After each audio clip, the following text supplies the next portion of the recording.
Right, ladies and gentlemen, good evening. It's 7 o'clock. Welcome to this evening's meeting of the Planning Committee of Wokingham Borough Council on Wednesday, the 9th of August. I'm Councillor David Cornish and I will chair the meeting. The Planning Committee consists of 9 elected borough councillors and supported by a variety of professional officers. This is not a political meeting, but a quasi-judicial committee which forms part of the planning process. As such, it has formal procedures which must be adhered to. Firstly, the planning officer will present each application, and then only those speakers who have registered to speak will be invited to address the committee. There is normally a strict time limit of 3 minutes per category of speaker. Tonight, because of the level of interest on one application, we've extended that to 6 minutes per category. You don't have to speak for 6 minutes. Brevity is always appreciated by the committee.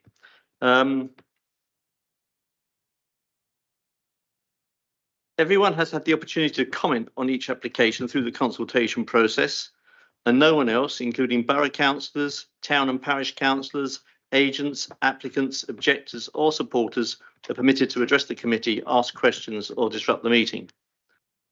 Following the speakers, members of the committee will discuss and debate each application and seek clarification from the council's professional planning officers in order to reach a decision. The decision reached by the committee may or may not agree with that recommended by the presenting case officer. It is important to understand that the committee can only determine the actual planning applications presented before it, using current national and local planning policies and relevant decisions of the relevant planning inspectorate. We cannot consider whether or not they are a good idea, whether they are needed, whether they are too costly, whether there are alternative uses of the site or more suitable uses of land elsewhere, or whether they are or not popular. Unfortunately, none of those issues are considered as material planning considerations that can form the basis of our decisions. Finally, this is a hybrid meeting with committee members present in the room, while some officers are attending the meeting in person and some connecting via Microsoft Teams. The meeting is also being live streamed on YouTube. And if you are joining us remotely, please ensure that your camera is switched on only when you are speaking and your microphone also is unmuted only when you are speaking. Thank you. Are there any apologies for absence? None received, Chair. Thank you. Minutes of the previous meeting. The committee has got minutes of the meeting held on 12th of July 2023. Any matters arising from those minutes? Can we declare them as being an accurate record of the meeting? Yeah, Andrew proposed, Michael second. Thank you. Are there any applications deferred or to be withdrawn? So I beg your pardon. Are there any declarations of interest? Al? Right, thank you. On agenda item 21, planning application 231453 29 Stanton Close Early, to say I'm a member of the Early Town Council Planning Committee. This item was considered at their meeting the 4th of July. I was not present at that meeting and played no part in their decision.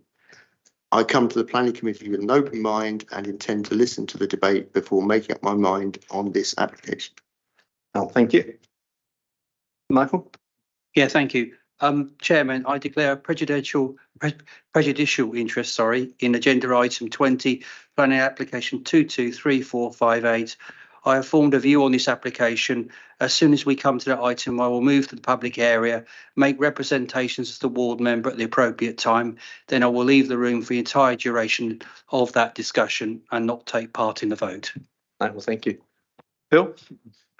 I declare an interest on item 20 through business association with the Sonning Golf Club and also knowledge of staff and members of the club. Thank you. I will leave again at the beginning of the debate and I will not take part in the vote. Thank you. Andrew? Yes, I declare an interest in application 231453 29 Stanton Close. The applicant WBC is seeking a change in use from residential house to children's home. I declare an interest as chair of the Children's Services Overview and Scrutiny Committee and as a member of the Corporate Parenting Board, but will consider this application and vote without any predetermined views. Thank you. Thank you all. Right. Applications to be deferred and withdrawn? None? Okay. In that case, we will now move to agenda item 20, which is application 223458 Lan Sonning Golf Club. Thank you, Chairman. I'll just share my screen in the presentation.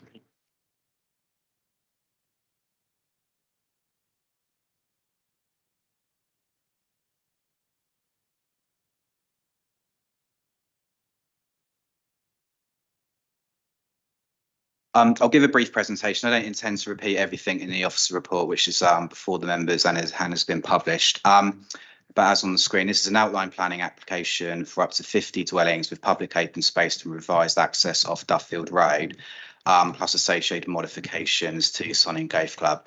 All the matters are reserved apart from the access.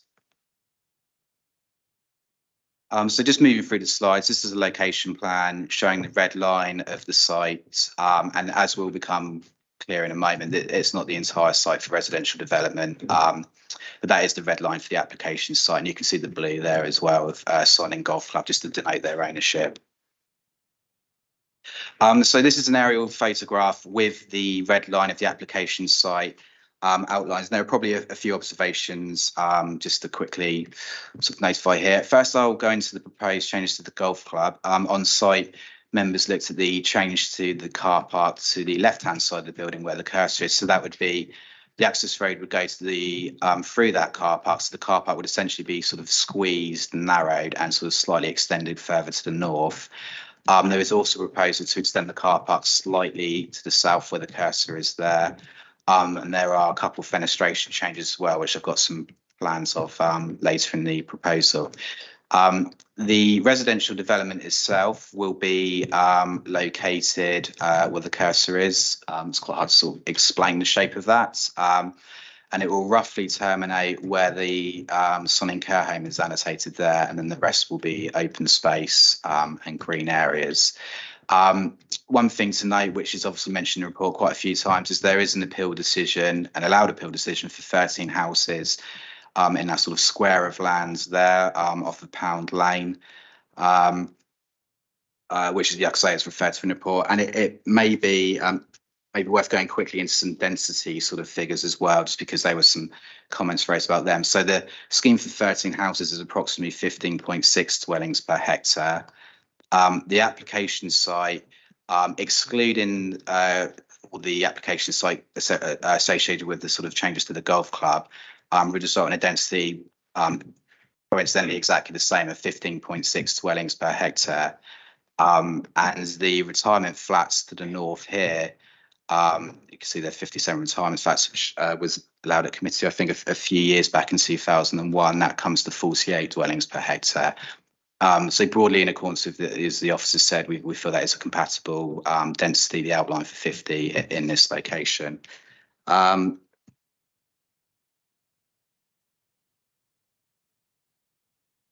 just trying to move screens.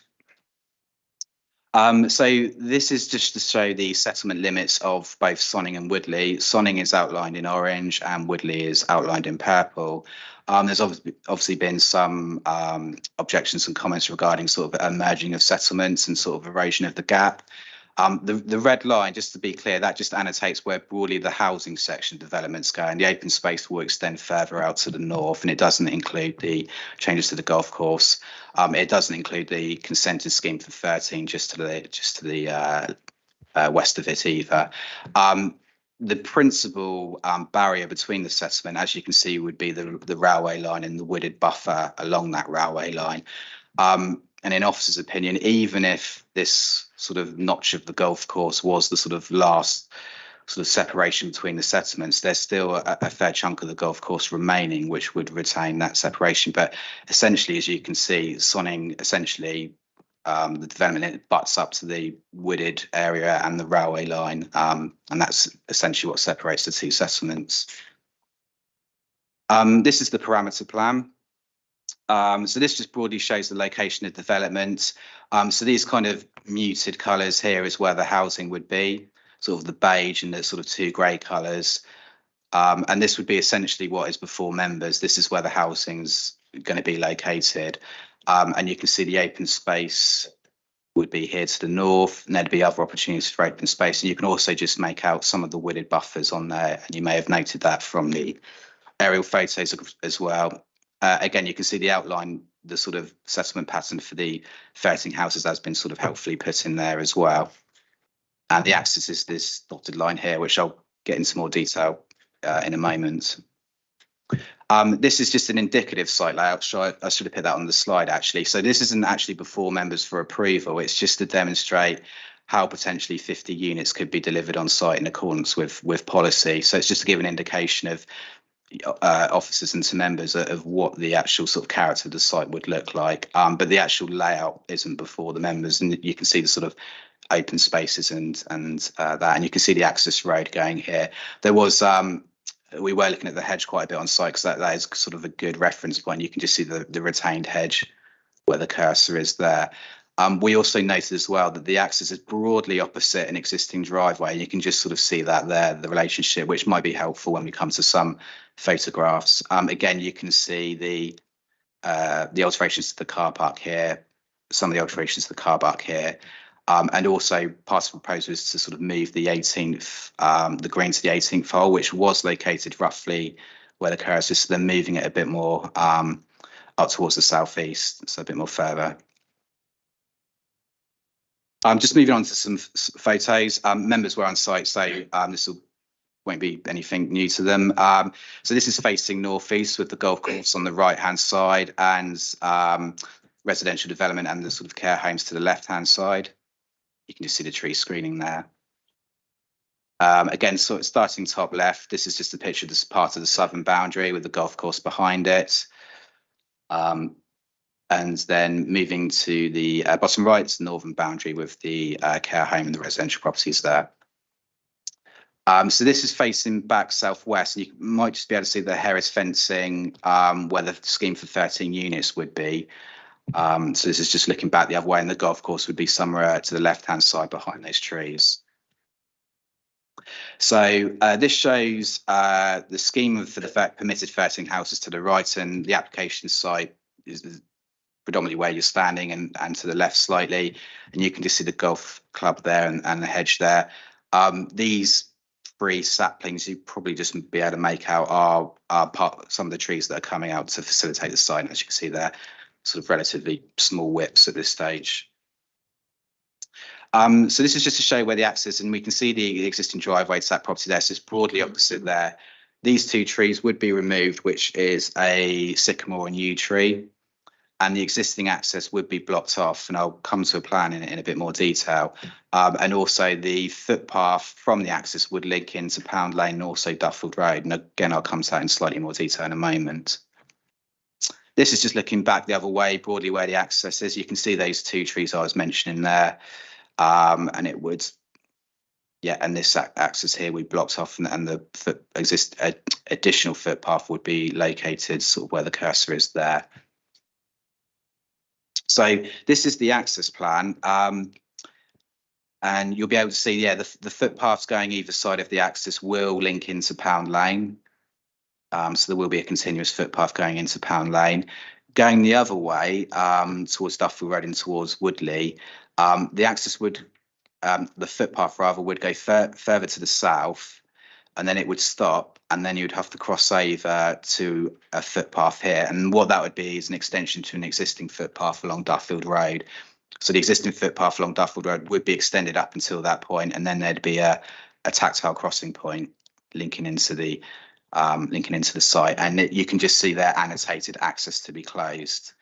So this would be the revised access.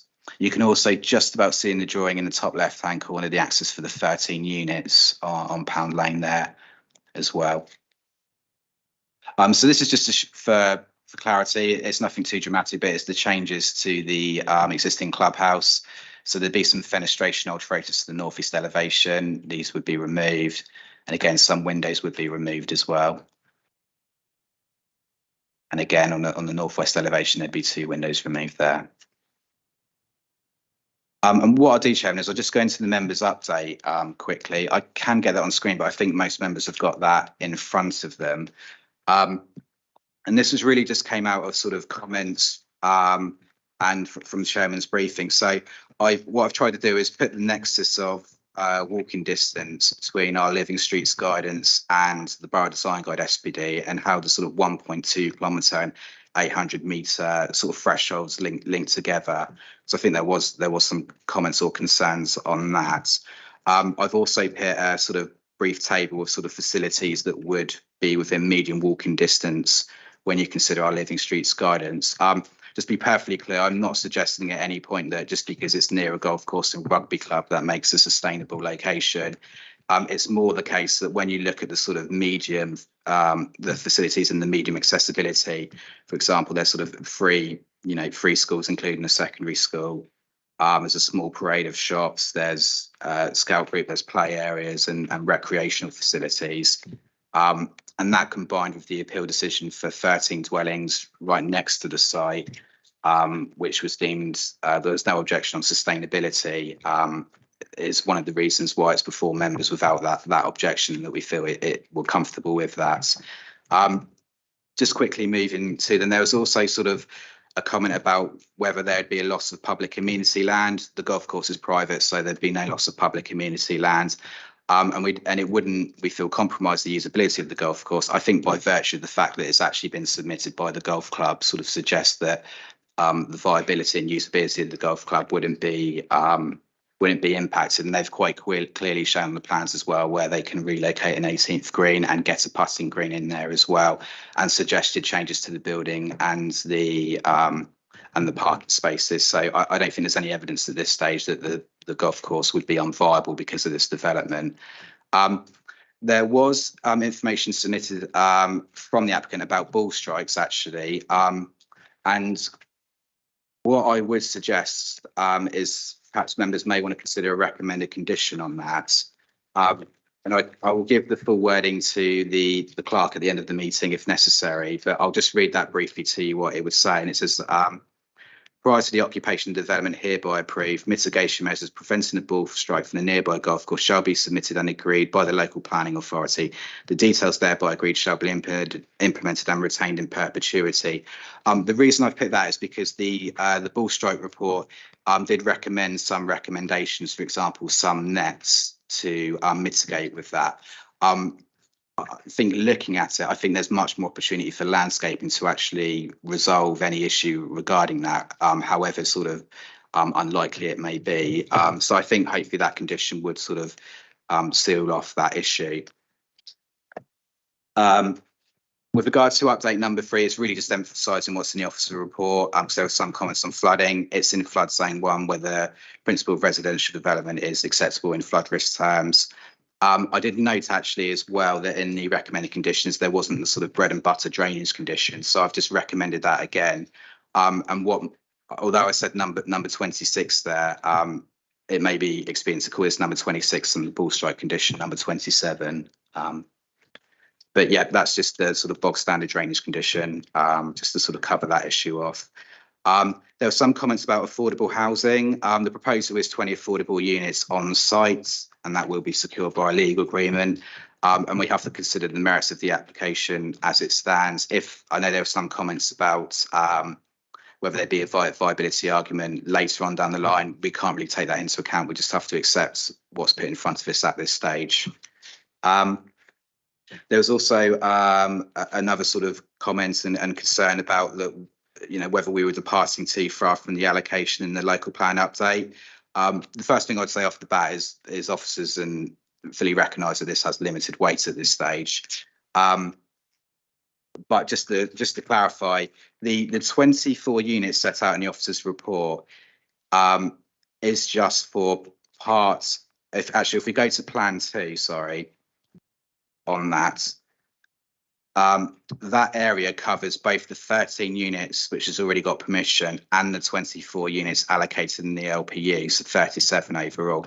I think it wasn't clear in the report, or there may have been some confusion in the HELA that the 24 covered the whole lot, which it doesn't. They are distinctive sites, and they've got different reference numbers in the in what we call the HELA and the LPU.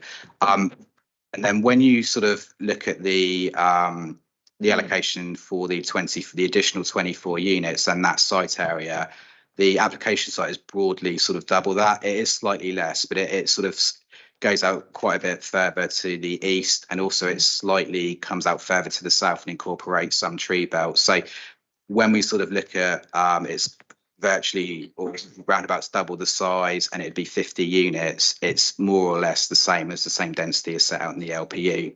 It's because 24 times 2 would be 48. So it's broadly in accordance with that.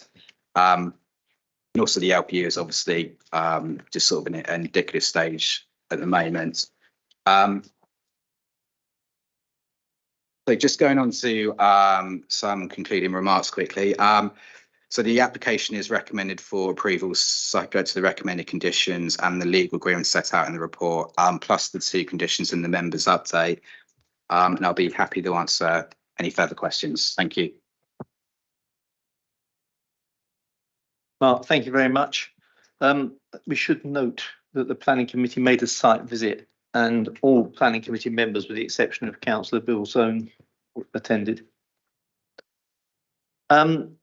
I'll now move to those who wish to address the committee, starting with a combined 6-minute presentation from Trevor Fisher of Sonning Parish Council and Carol Jewell of Woodley Town Council. I would remind you that you have 6 minutes between you. If you stick to that, we'd be much obliged. Who's going to speak first?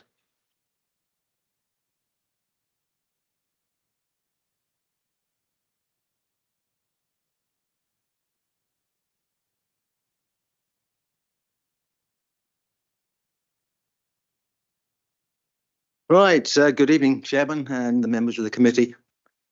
As Chairman of Sonning Parish Council, I've come to this evening to speak on behalf of the residents of Sonning, as well as my colleagues on the council. I would like to start on a positive note and express our thanks to the case officer for this application, Sen Duty Manor. She has discussed this application with us from the very start and allowed us to meet with her at Shoot End. That is much appreciated. However, you'll not be surprised to hear that the Parish Council very much disagrees with the decision to recommend the application for approval. We're always told that it's not the number of objections, it is the quality of their content. Having read every single comment, I would like to suggest that the objections are of the very highest quality as well as being numerous. Included are some excellent points made by the Right Honourable Theresa May MP. Members may not have picked up, and it wasn't mentioned just now, that this site shares a long boundary with the site that has extant permission for 57 flats. It therefore needs to be considered as an estate of 107 dwellings. That is the impact that it will have. It will increase the number of dwellings in this small community of Sonning by over 16%, considerable. The WBC planners admit that their recommendation for approval of this application contravenes several important policies. I shall not list those here, as you will have read them in the agenda pack. However, in arguing against development on the adjacent section of the golf course, which was mentioned, Site 5 on the LPU, back in 2016, the same policies were used, i.e. to argue against it. We should be able to rely on a certain degree of consistency despite the period in between. Sonning Parish Council very much acknowledges that WBC has its quest for housing numbers in the borough. We have always accepted that Sonning is no exception and has to accommodate its fair share of new housing. However, we are continually being pushed to include developments such as the one being discussed here. With the 57 flats destined to be built off the A4, plus the long-awaited development that will happen on Site 1 of the LPU, we already have accomplished our fair share. We also have threats of future development elsewhere in the parish, the Rams rugby site being a prime example. We also note a change in government policy to develop land within cities and towns where the jobs exist and away from developing the attractive green swathes of countryside. To describe this site as sustainable is very much stretching the truth. For instance, residents of this site would not walk 1.2 kilometres to the 4 small shops in Brecon Road. They will jump into their cars and drive to Woodley or to Twyford. We all know that. We had hoped that the planning department would take solace from the Lodge Road Hurst appeal decision. There are many similarities between these applications. For instance, Lodge Road consists partly of high-grade agricultural land. This site has high-grade countryside. Ironically, both sites also suffer from the exact same extremely unreliable bus route. If this application goes through, it will be the planning equivalent of selling off the family silver. The difference is that the family silver can be bought back. This area of prime sports and leisure land in the countryside will be lost to the residents of Sonning and Wokingham Borough forever. We urge you to refuse this application, and I do thank you for your time, and also, Mr. Chairman, for the extra time you've given us. Thank you. I'll leave it on.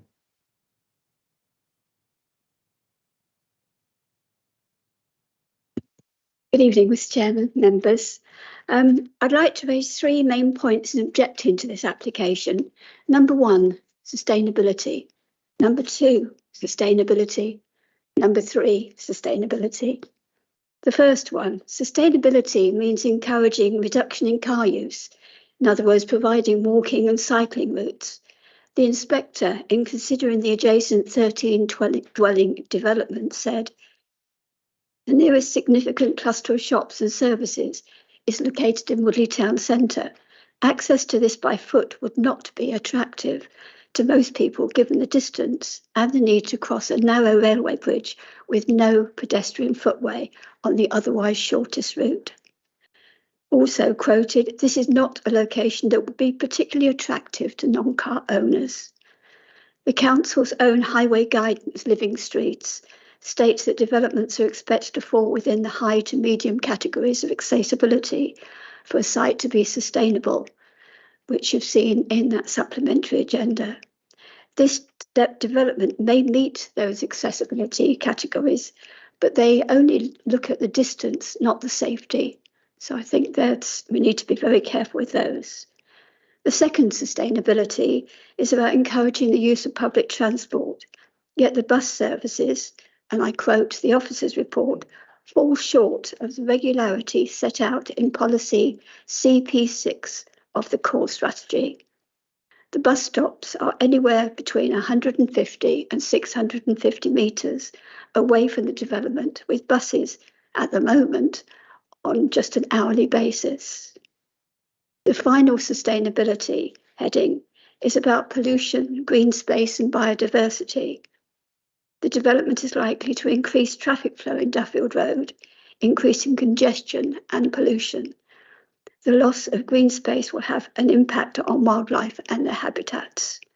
Mr. Chairman, members, this development fails on all three aspects of sustainability, and I urge you to refuse the application.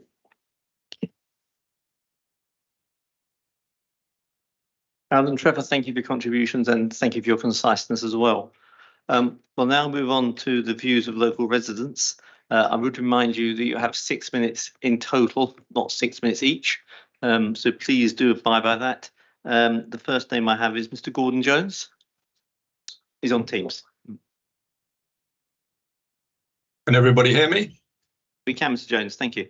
Thank you very much. And I apologise for being on the Teams thing and not being there in person, but it was one of those difficult situations. And very simply, this application must be refused. Compared with the previous application in this space, the reduction in the number of houses does not change the fundamental issues.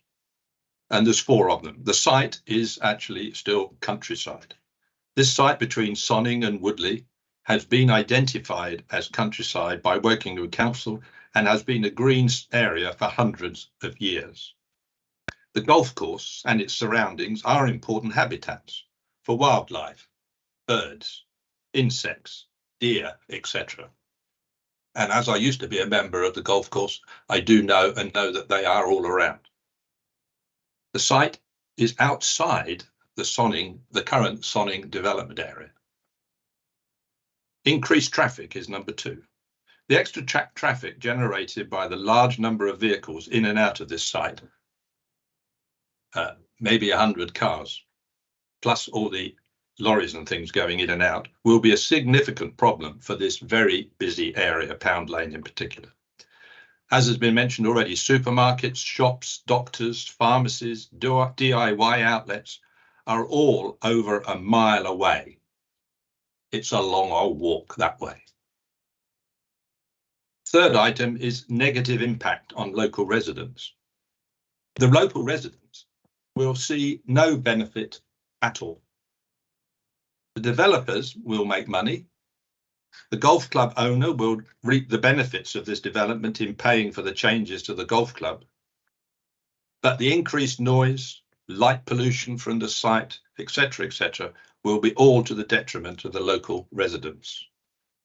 And lastly, this is the wrong place for this development. Wokingham Council must recognise that to include this site to make up their housing numbers is unacceptable. The council's overriding responsibility is to ensure the well-being of the local population. The longer-term potential linked with other possible development plans like the nearby rugby club, etc., is also quite damaging.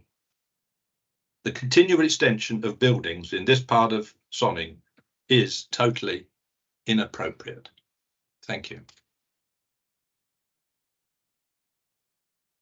Thank you, Gordon. John Allen is on Teams as well. Good evening, Chair. I'm going to object to this application to build 54 houses on land which is part of Sonning Golf Course. This land is an integral part of the golf course. It's neither surplus land or underused land. It's a leisure facility and should not be built on. The planned changes to the course will result in properties being in danger of flying golf balls. Already properties on the Charville side of the course have come under attack from wayward golf balls, resulting in damage to roof tiles and outbuildings. But thankfully, at the moment, no casualties. And a net or trees to stop golf balls entering the development would have to be over 100 foot high.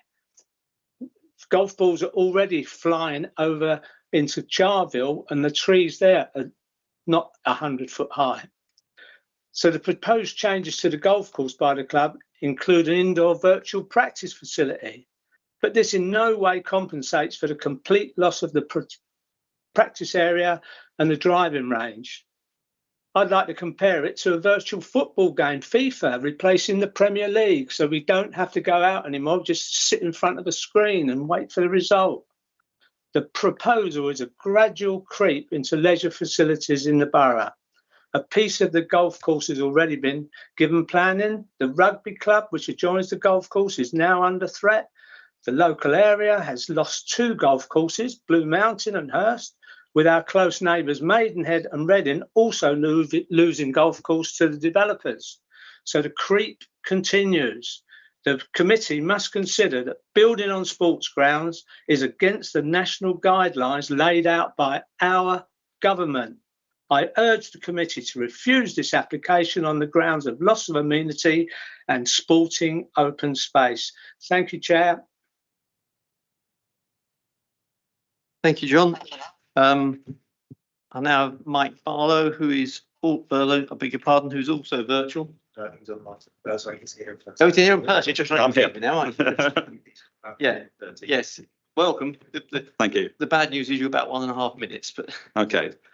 The first section of your vision statement states you want to support our residents to lead happy, healthy lives and provide access to good leisure facilities to enable healthy choices for everyone. The National Planning Policy Framework states existing open space, sports and recreational buildings and land, including playing fields, should not be built on. In your agenda item 2, it says further clarifications provided confirming there will be no loss of public amenity and the development would not compromise the future viability and usability of the golf course. I would like to expose this as being completely false. Be in no doubt the driving range is very heavily used.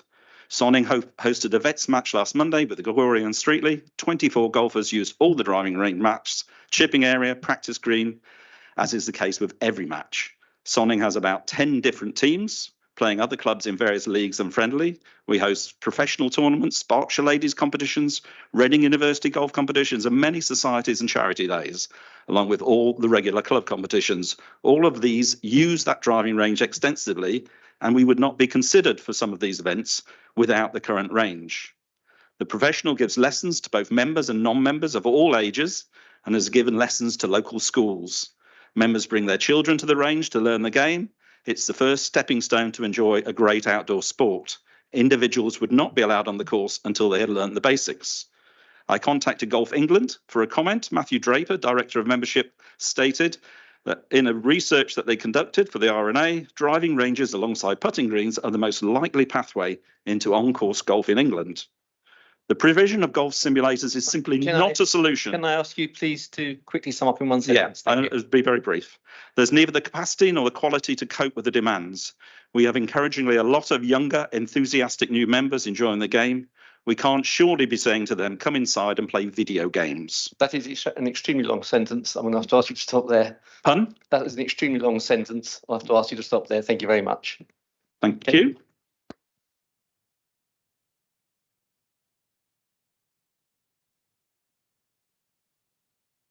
Right, we now have Mr. Tom Rumble, who I believe is the agent.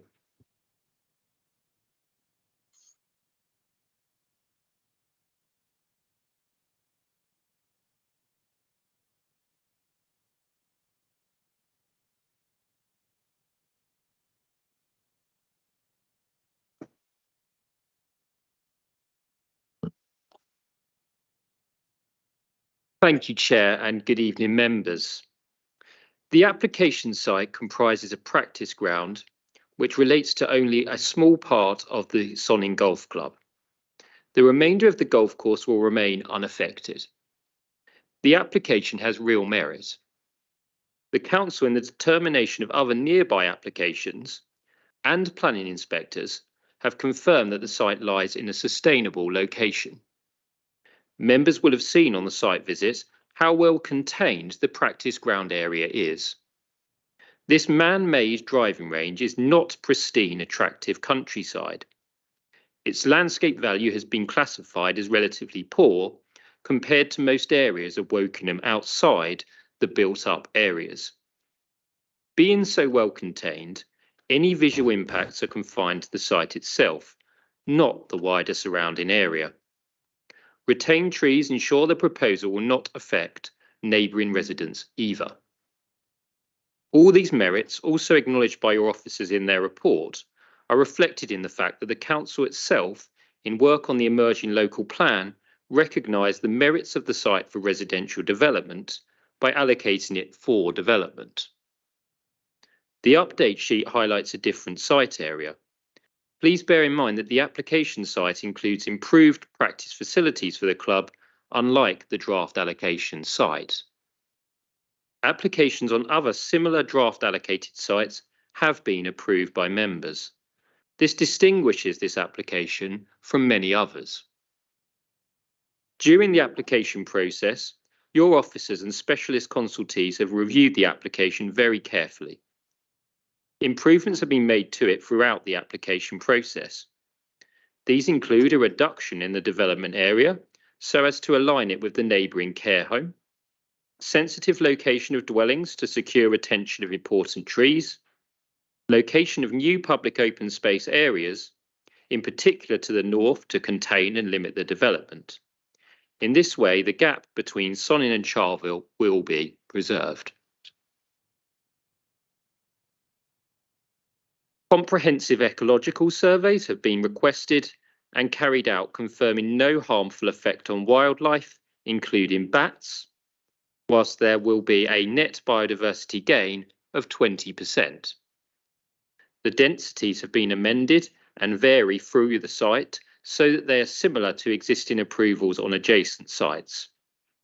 40% affordable housing is confirmed to be delivered and will be on site. Finally, detailed technical traffic surveys have been requested and provided, which officers confirm ensures the scheme is acceptable in traffic capacity and highway safety terms. With the information provided and the improvements to the scheme secured by engagement with your officers, the proposal represents a high quality but sensitive scheme that respects the character of the site and the surrounding area in every respect. Finally, the officers' detailed and technical assessments confirm that the scale of the proposed development, in addition to other nearby developments, can be satisfactorily accommodated here. You may have heard that there has been a nomination put forward for the site, indeed the entire golf course, to be made a local green space. You will know that the NPPF, where the idea of a local green space is to be found, makes it absolutely clear that local green spaces are only to be considered as part of a plan-making process, not on an application such as this. Accordingly, no weight should be given to the nomination. In summary, the proposal delivers significant benefits, including material economic gains for the local area, whilst adding to the council's housing land supply. As you know, the tilted planning balance is in play. In this instance, any perceived harms do not come close to significantly and demonstrably outweighing the many benefits of the proposals. Accordingly, the application can be approved, consistent with your officer's recommendation. Thank you for your time. Tom, thank you for your presentation. We now have Michael Firmager speaking as ward member.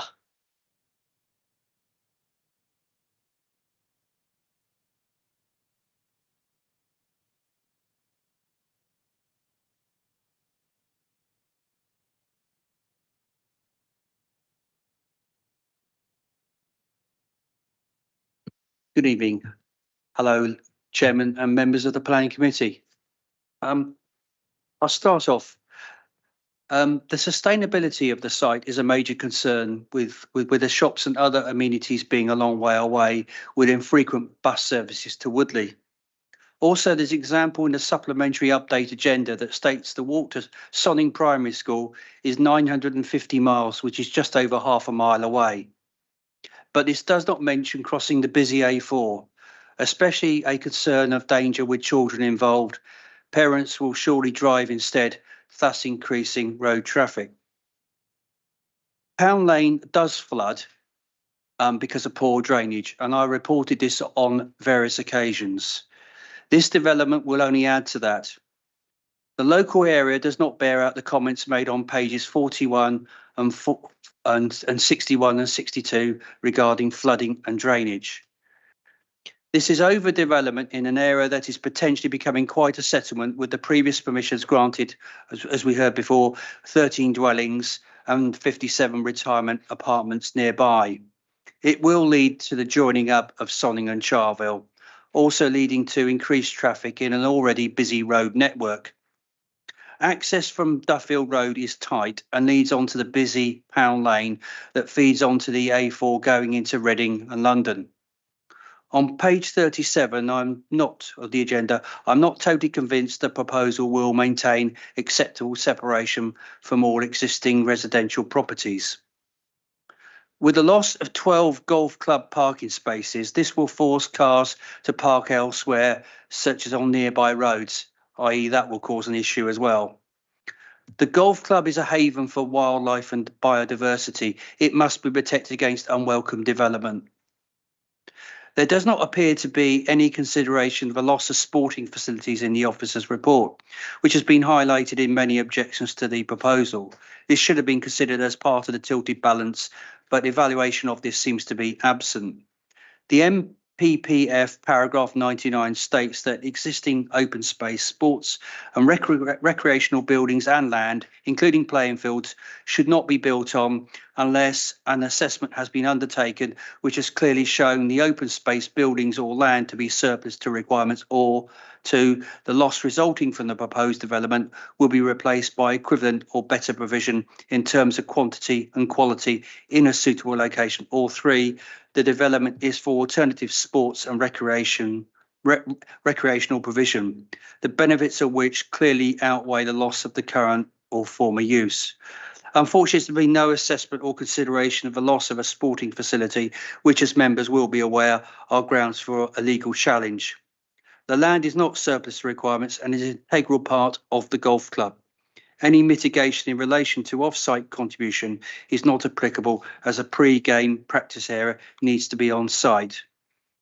NPPF paragraph 11.2 states that planning permission should be refused if any adverse impacts of doing so would significantly and demonstrably outweigh the benefits when assessed against the policy and the framework taken as a whole.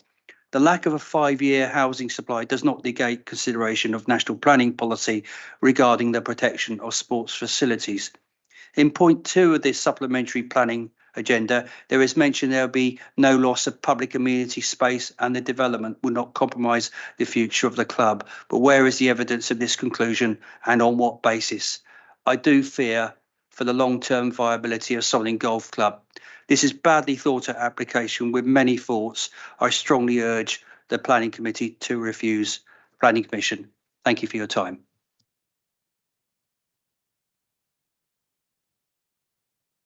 Michael, thank you very much for your contribution. That concludes all of our listed speakers for this evening on this application. So it's a question of comments and questions from committee members. Is there anybody who'd like to speak? We've got Rochelle, Al. Speakers will be in. Rochelle was first.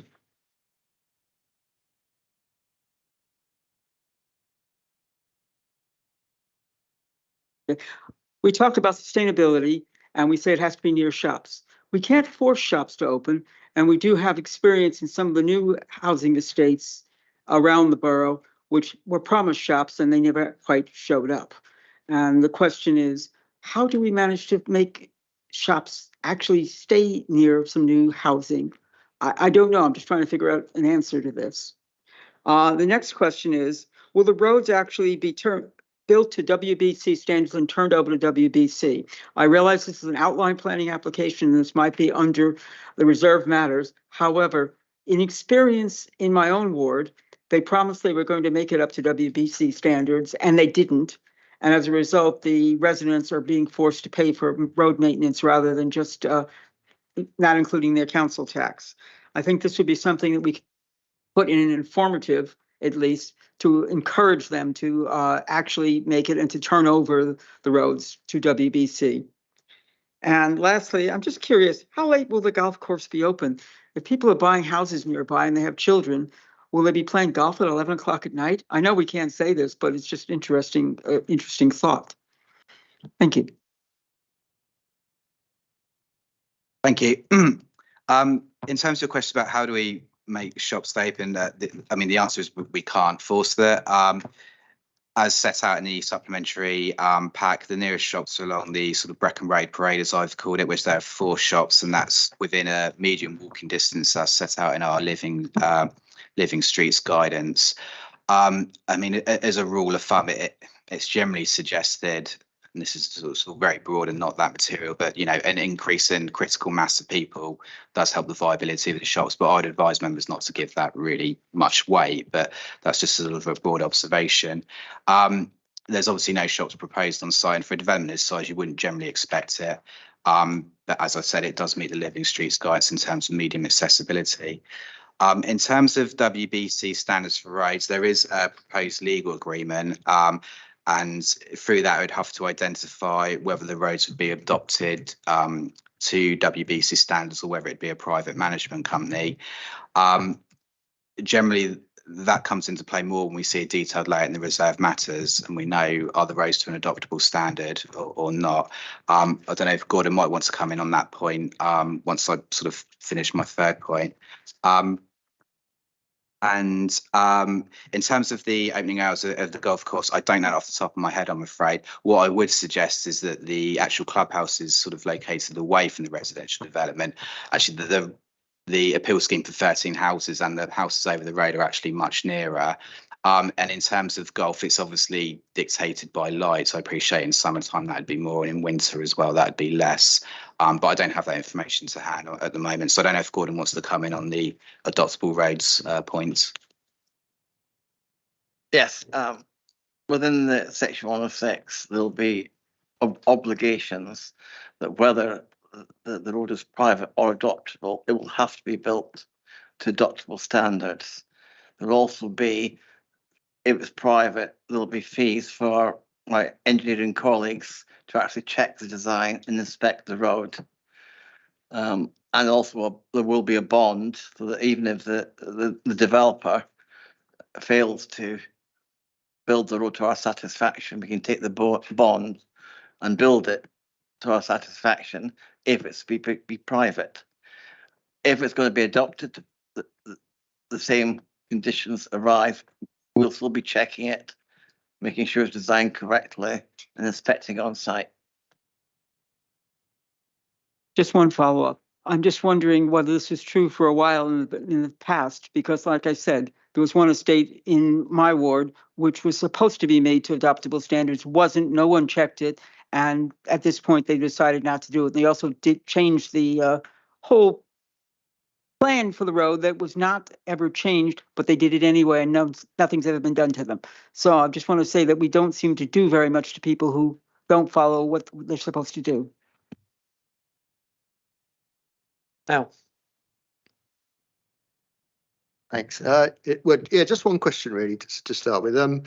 On paragraph 23, it talks about it's possible to create pedestrian linkages from the site to the A4 Bath Road through the rugby club or whatever.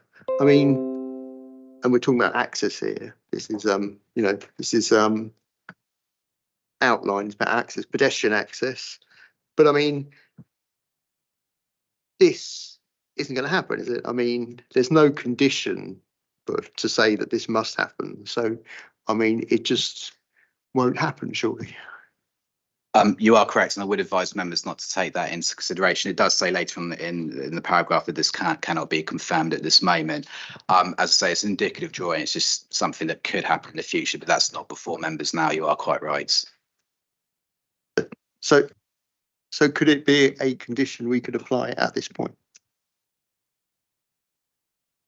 The issue with conditioning it is that we need a reassurance from I think it's the rugby club it would go through, or whoever the site owner is, that there is some chance of it coming forward, because it would be a Grampian condition. So if we put on a Grampian condition with absolutely no knowledge of whether there was any opportunity of it come forward, I'm not sure if that would meet the tests. I do see the point you're making, and it would be beneficial to have as many linkages as possible, but I don't think we have enough information at this stage to impose a Grampian condition.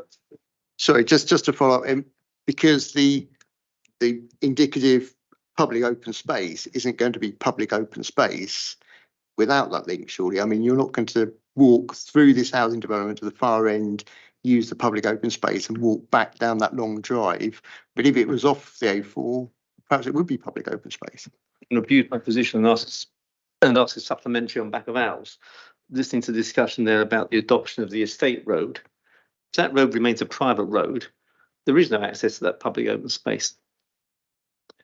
Just to clarify, private means just the maintenance. It doesn't mean whether you can walk through it or not. It would still be a public right of way for people to enter. So it would still be public open space that people could walk. So I appreciate your point in your making that it's not necessarily somewhere where you would walk to in passing. You would have to sort of have an objective to go to it. It's not somewhere you would just pass in passing. So I appreciate that point, but it would be public open space, and the roads would be publicly available to people for people to walk along. It wouldn't be a private estate in terms of people would have no access to it. Can we make that conditional?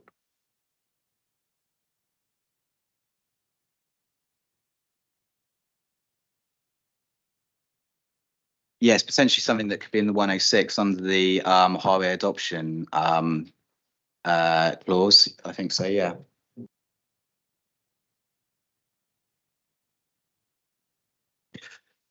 Thank you, David. I have quite a number of questions, but I'd like to begin with two questions arising from matters that some of the presenters have raised this evening. And I'd like to begin, firstly, by referring to the observation by Mr. Fisher and Councillor Firmager that previous permissions have been granted on adjacent sites. And there was a suggestion, I think, from both, that this should be a material planning consideration. So if I can get a comment on that in a moment. The second matter arising out of these presentations is based on some of the comments that Mr. Jones made.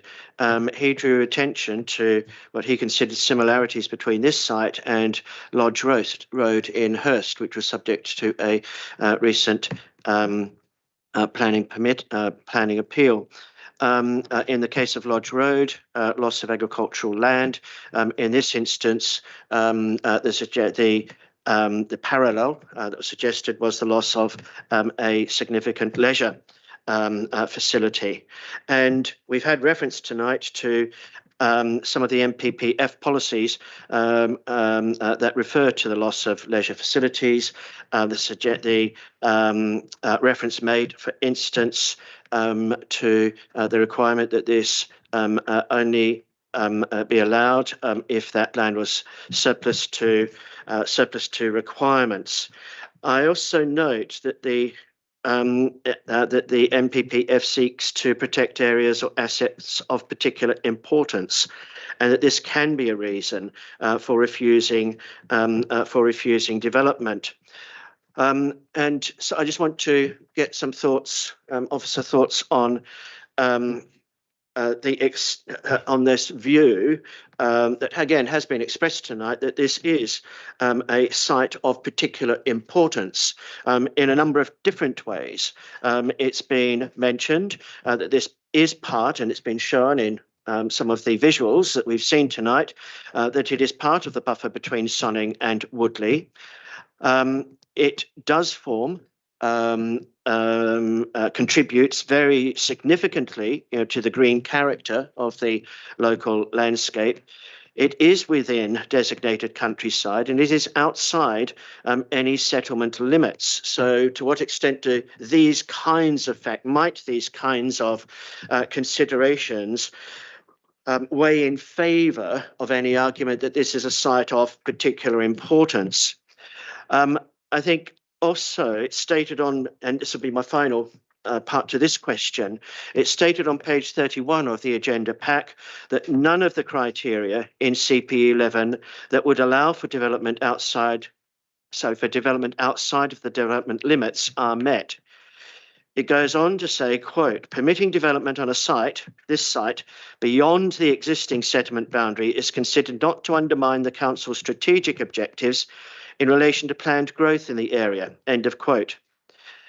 The matter of accessibility, sustainability, seems to be a reason supporting, in the agenda pack, supporting this line of argument. But could you please elaborate on this, including this phrase, quote, not to undermine the council's strategic objectives in relation to planned growth? Thank you. Thank you, Councillor. Sorry, just quickly, what paragraph was that again, the quote you were reading, and just whereabouts, just so I can... It's on page 31, paragraph 9. Thank you. Yes.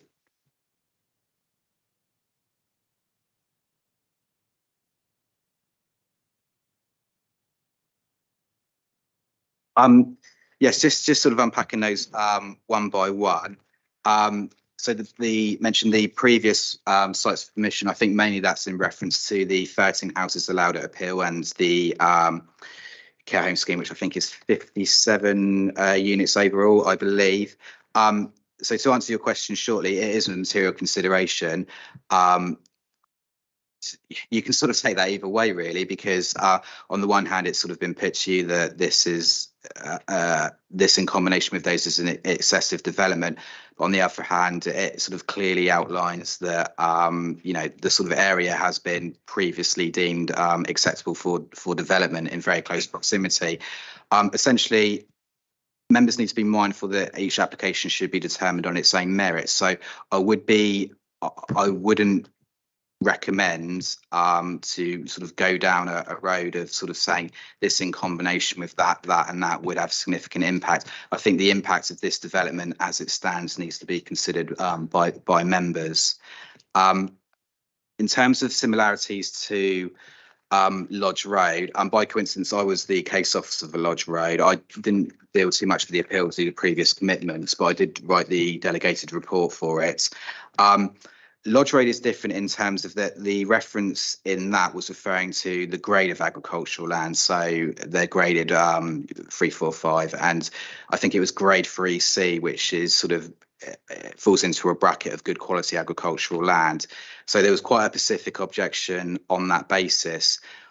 Some of the points made in terms to this site as well has importance. Obviously, the points that welcome to make, but it is materially different to what was considered in Lodge Road. So yeah, it's not, obviously it's not agricultural grade lands of those merits. I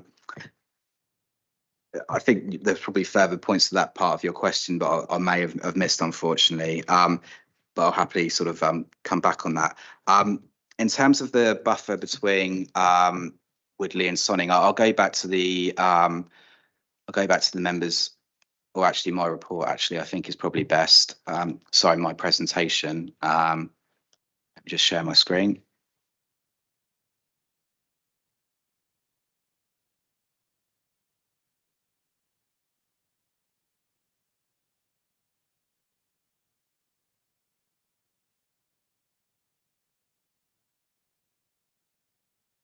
But yeah, as I say, I think this slide shows it, the separation between them and how this would be impacted.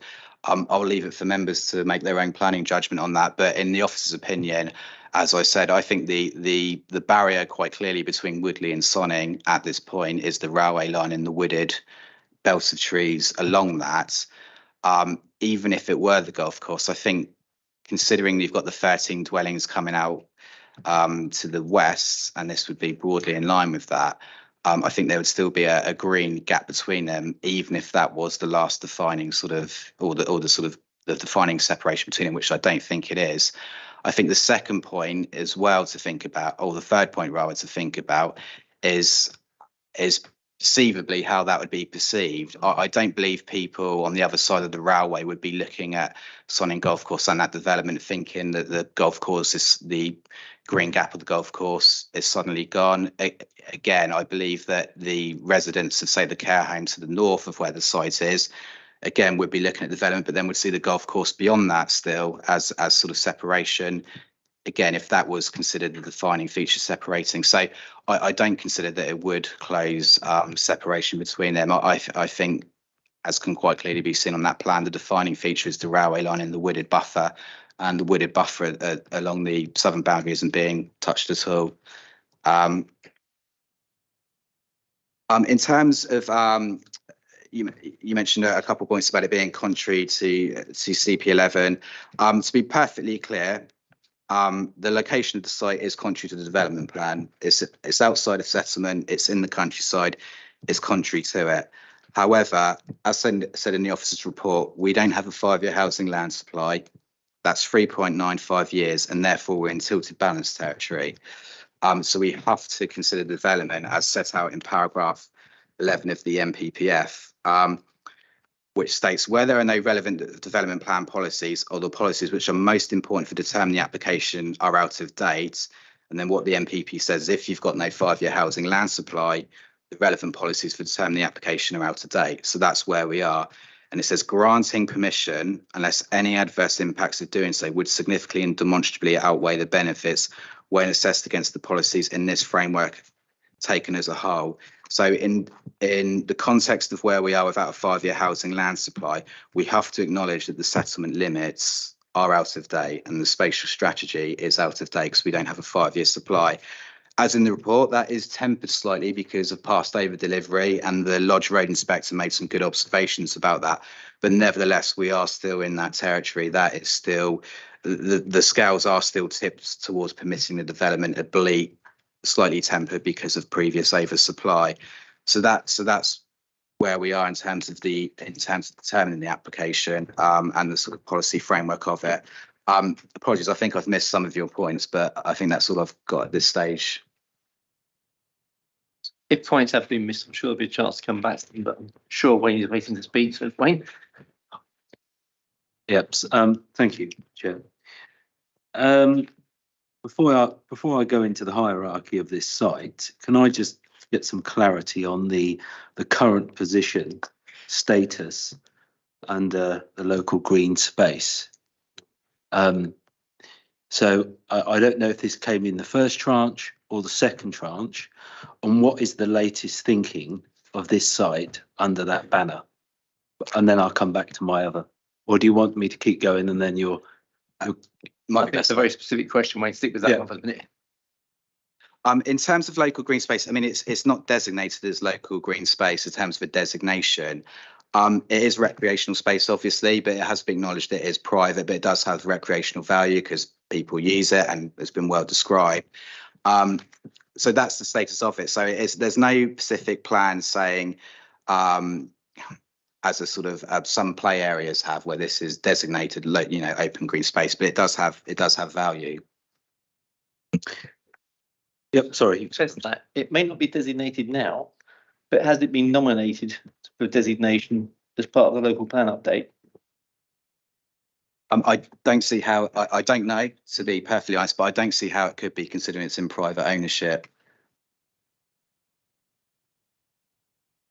That's an interesting point, Mark, because there are loads of nominations. And with my previous hat on, I know that very controversial applications for green spaces that were in private ownership, and they get the private owners very uptight. But as I understand it, talking to various officers, they can be designated even though they're privately owned. But I'll leave that just there.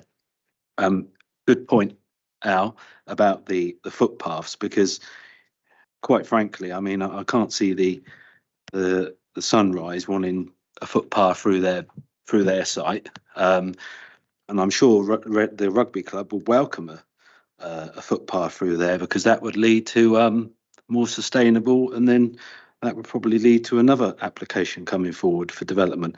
But in terms of the hierarchy, and thank you, Andrew, for pointing this all out, it is countryside. It's outside the village envelope settlement. You've also got sustainability, and having spent 2 weeks on the Lodge Road appeal, we won that on sustainability. Then you've also got the affordable housing. There's 20 affordable housing going to go in this site. And then when you look at what is the nearest, let's just talk about hygiene factors, not recreation, but things that people need to do every day of the week, and that's eat.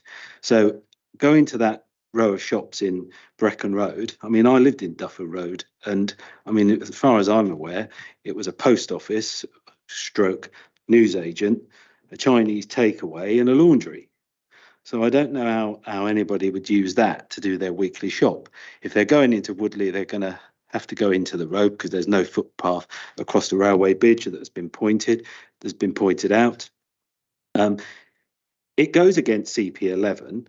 I understand a 5-year land supply, but this very committee has approved sites, one of which was only down the road for 187, that we can't include in our 5-year calculations because we haven't got to that point. And this is going on all over the borough. So we think we're approving these sites and we think, bingo, we're now going to put these into the calculation, but they can't go into the calculation unless you've got hard evidence to say that they can be deliverable, i.e. south of Wokingham.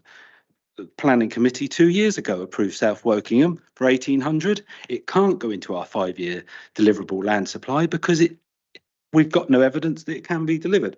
So I go on the tilted balance of saying, do you really want to put housing on this site on the basis that it might come forward and then tilt that against the harm it would cause? Because I go back to the previous point that was made earlier, or by one of the speakers. You see the two blobs of the 57 flats. You add that to the 13, you add this site to it. I know you suggest you can't take into account the 13, but it changes the complete dynamics of this part of Sonning. But you're not adding anything to make it sustainable. 2 weeks talking about bus services in Lodge Road. This is no different. Walking to the shops. This is no different. So I can't see how anybody can tell me this is a sustainable site. I think I'll start with the last point last. With all due respect, I do think the sustainability is quite markedly different to Lodge Road when you look at what's around it and when you look at the walking environment to Lodge Road and what's actually in Hurst. That it's obviously quite a small settlement. For example, I know that the walking environment just to the shop was you had to cross multiple times across the road with sort of narrow footpaths. There was a school there, but there wasn't actually much else in Hurst. And because Hurst is a village with countryside around it, there's nothing in the wider periphery of it as well. Appreciate you've got Twyford to the north, but the inspector was clear on that. But I think this site is different. Each site has its own merits, obviously, in sustainability terms, for the accessibility I've set out in the supplementary agenda, and it does fulfill a lot of, there are facilities within medium walking distance, which are cause of our living streets guidance. So that's what would be looked at, in terms of going further. So I do think it is different to Lodge Road in terms of sustainability. And I think a significant difference that members need to be very mindful of is the permitted scheme for 13 houses, which was permitted in 2018 under our current development plan policies. And I'm not aware that there would be a significant change in circumstances that would warrant departing in that. And that is a weighty consideration, I think, before members and officers have taken into account. In terms of, I think you mentioned about hierarchy. I think you probably get into settlement hierarchies in terms of Sonning and also sort of contrary to the plan. As I said, by reason of not having a 5-year housing land supply, our plan is out of date in terms of the spatial strategy. Whilst technically this is in Sonning, as you can see by the plan I previously put up, Sonning is adjacent to Woodley, so it does connect into it. If Sonning was more like Hurst and was more of a sort of isolated settlement with nothing around it, I think that'd be more of a pertinent point. But I think, as you can see from the supplementary update, there are a number of facilities within walking distance to Woodley, so there is a slightly different dynamic there in terms of hierarchy. In terms of your deliverability point, I think officers would share your frustration, to be perfectly honest, in terms of permitting sites and then they can't be deliverable. However, I think thinking through this, there would need to be a really, really clear and quite obvious reason why this couldn't contribute in the very near future towards your 5-year housing land supply. For example, there being something significant on site which needed doing to take into account. And inspectors, in my experience, don't usually sort of say, whilst the site is, would deliver 20 homes, it's not deliverable, and therefore I'm not going to sort of put it through. It's essentially it's a vacant level site with nothing on it, so it would be fairly easy to develop. And it also run counterintuitive of what the dynamics of paragraph 11 is there and to try to get councils to do. Essentially, if they haven't got a 5-year supply, it tries to then force the arm to then get more housing to get that supply. So I think if it was always looked upon as in, but it won't come forward in, X amounts of years, then paragraph 11, the dynamics of it just wouldn't work, and that's not what it's trying to do. It's trying to get more sites in the bank, and also there is an argument as well that the development needs a bank of permissions. It needs a sort of healthy bank of permissions. As you'll probably know from the local plan, there's generally more banks of permission than is actually needed, because there needs to be a rolling supply and a rolling stop, and issues do happen. So I wouldn't have thought that would get much traction at appeal, if I'm perfectly honest, in terms of that argument. Just jump in. I think all the officers and people around the table share your frustration about how the planning system works in terms of housing land supply. But I think Mark's points are pretty clear that just because it may not come forward, we can't discount it, and we have to look at paragraph 11 against weighted against everything else. And I think the appeal decision, which is relatively recent, and when we did have a housing land supply, also weighs heavily in favour of this. But yeah.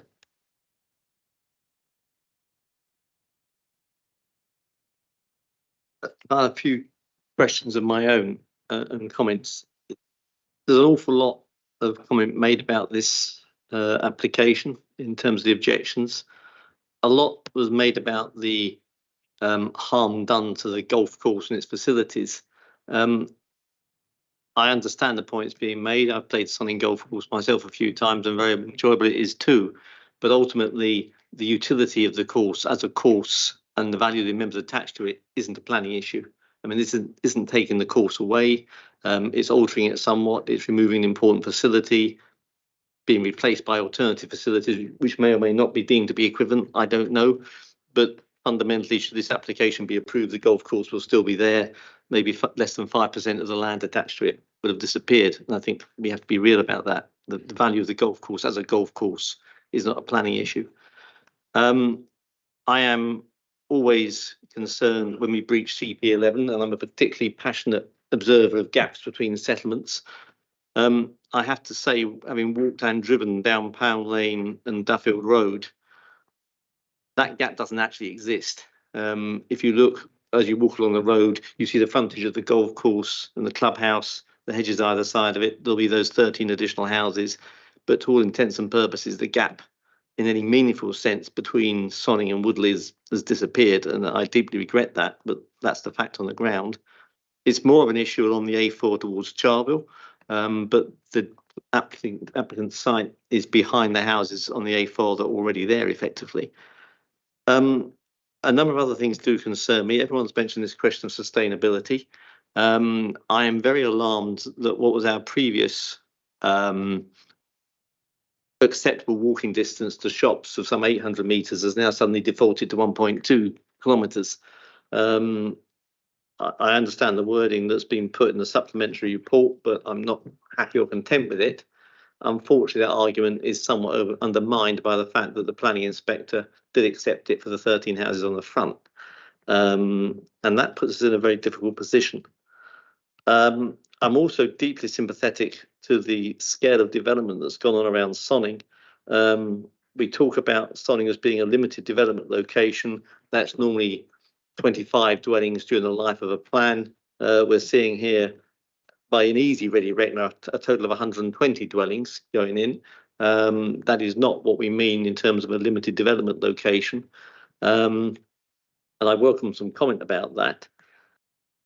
But I am, as sympathetic as I am to the objections, I am greatly concerned by the precedent that's been set by the win on appeal of those 13 houses in front of this site. And we, I think, as committee members, have to balance what is our natural reluctance to see sites eroded and gaps eroded by the fact that we do not want to lead ourselves into a path where we go and lose another appeal, maybe with costs attached to it and the reputational damage that it does the council. And that is one of the things that's hanging on my balance in this decision at the moment. But perhaps you can come back to this thought of the impact of 800 metres walking versus 1.2 kilometres, and also the question of what is and is not a limited development location. Certainly, thank you, Chairman. Our Living for Streets guidance has been, I haven't got a date, but I think it's from data from around 2017, 2018. I don't know if perhaps Gordon can confirm that. So it has been in being for some time. I think when it comes to accessibility, it is a planning judgment at the end of it. What we find is that no site ticks all the boxes, essentially. So it is a planning judgment that the members will have to make. And I've obviously heard what members have said, whether they think it's sustainable, taking into account the relevant guidance. But our Living for Streets guidance is relatively clear in terms of it should be high to medium. For example, if it was the case where there were just one or two facilities which weren't really that sort of pertinent to everyday need, being a median sort of accessibility, and the rest were sort of low and sort of way off, then we'd probably recommend a different conclusion. And I imagine the inspector for the 13 houses would have, but that's not the case. So I appreciate that the sort of on the face of it, there may be sort of some jarring with what our Borough Design Guide says and our Living for Streets guidance says, but they are compatible, I think, when you look at them in the round. I think as well, the Living Streets guidance is based on the Chartered Institute of Highway Surveyors as well. So it is actually based on something. It's not just sort of figures plucked out of the air. It is you know, based on sort of reputable guidance. In terms of the limited development location, I'll just if you just find, I'll just find the definition in the in our development plan, because that does sort of detail what they are.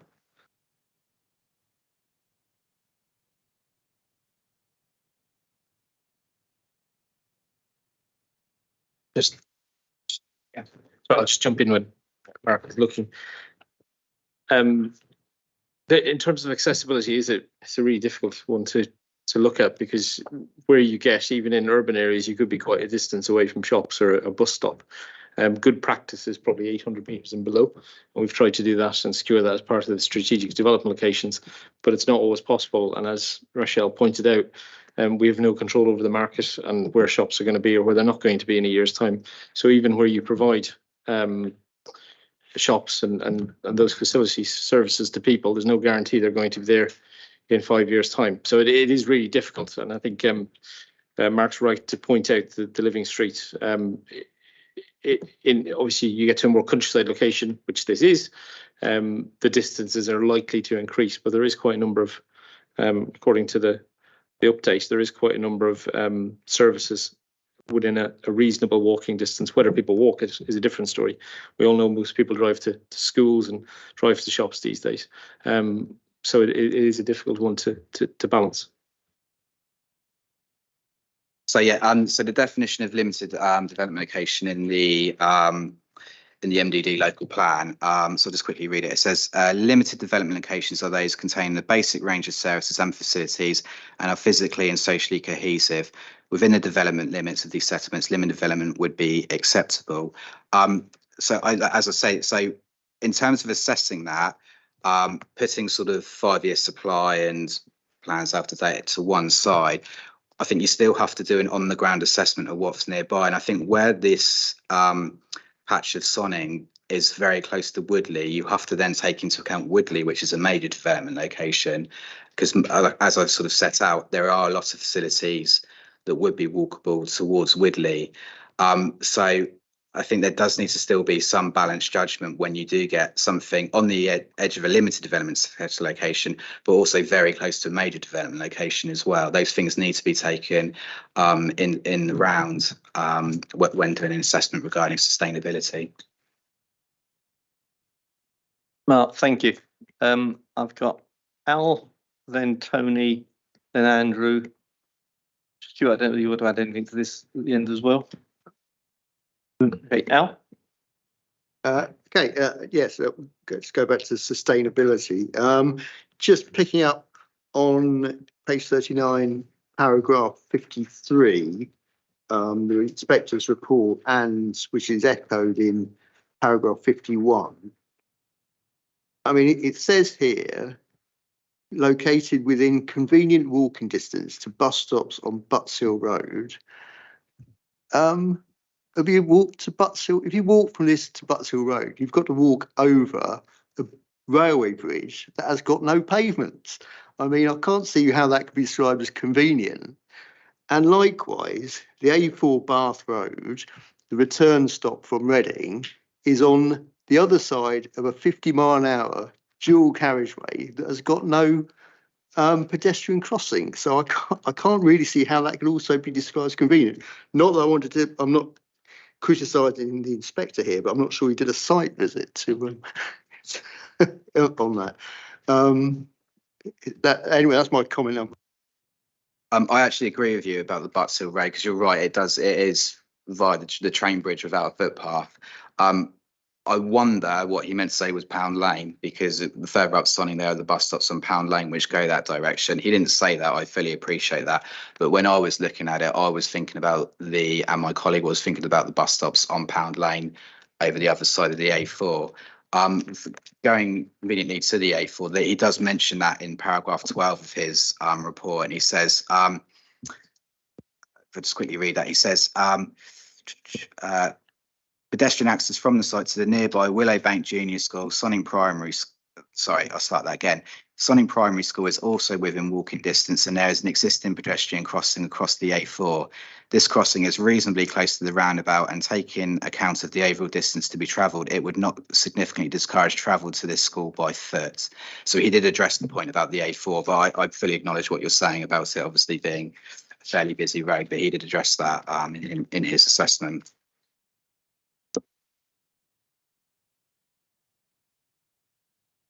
Tony? Yeah, I got two things I wanted to mention. One was about the crossing. You talked about a tactile crossing opposite the site where you got the pavements on either side of the road. Is that a pedestrian crossing as such, which would stop, you know, where the pedestrians have right of way over the traffic to stop the traffic stops, let them, or is it not? It wouldn't be, okay, because I could imagine when we did our site visit, it was quiet on Duffield Road. But I can imagine if there were children living here who were going to school, then they would possibly walk along that pavement, and it might be an advantage to have something to stop the traffic there. The other point I wanted to make was I thought much the same as David in that we're not the final arbiter of what happens on this ultimately on the planning decisions. That can be appealed to the inspectorate, and the inspector, this committee turned down the 13 dwelling plan on the in 2016, and that was quashed by the inspectorate, which set a precedent really, and it makes it quite hard for this committee to refuse this in because of that, I think. And it's a consideration that, you know, as David said, that all we might finish up is just causing a great deal of expense and a bit of delay if we're not careful. Sorry, Chair, can I just quickly come back on to those points? The crossing along Duffield Road, I think one thing to mention as well is that the traffic lights by the bridge actually act as some vehicle calming. It does slow traffic down there, and I think we probably witnessed that a bit on site. I think with regard to your second point, I think it's a very good. I think it's a very good thing to stress test an opinion of thinking how it will end up at appeal. But I would just be careful with that. How it ends up appeal isn't a material consideration, or how it might be viewed upon. So I would advise members to, you know, if they where they go, just to feel whether it's acceptable in policy terms from what we've said or not. But I think it's a good, as I say, I think it's a good way to sort of stress test in what you're thinking, but it's not necessarily a material consideration specifically. Andrew? Thank you, David. I have considerable sympathy for the many people and organisations that have expressed opposition to these proposals, and for the very legitimate and understandable concerns that they have. So, in my mind, I've been listening very carefully to the debate tonight, and I've been both prior to and during this meeting, trying to get greater clarity in my mind, you know, as to whether there are reasons that for recommending refusal that would be material and likely to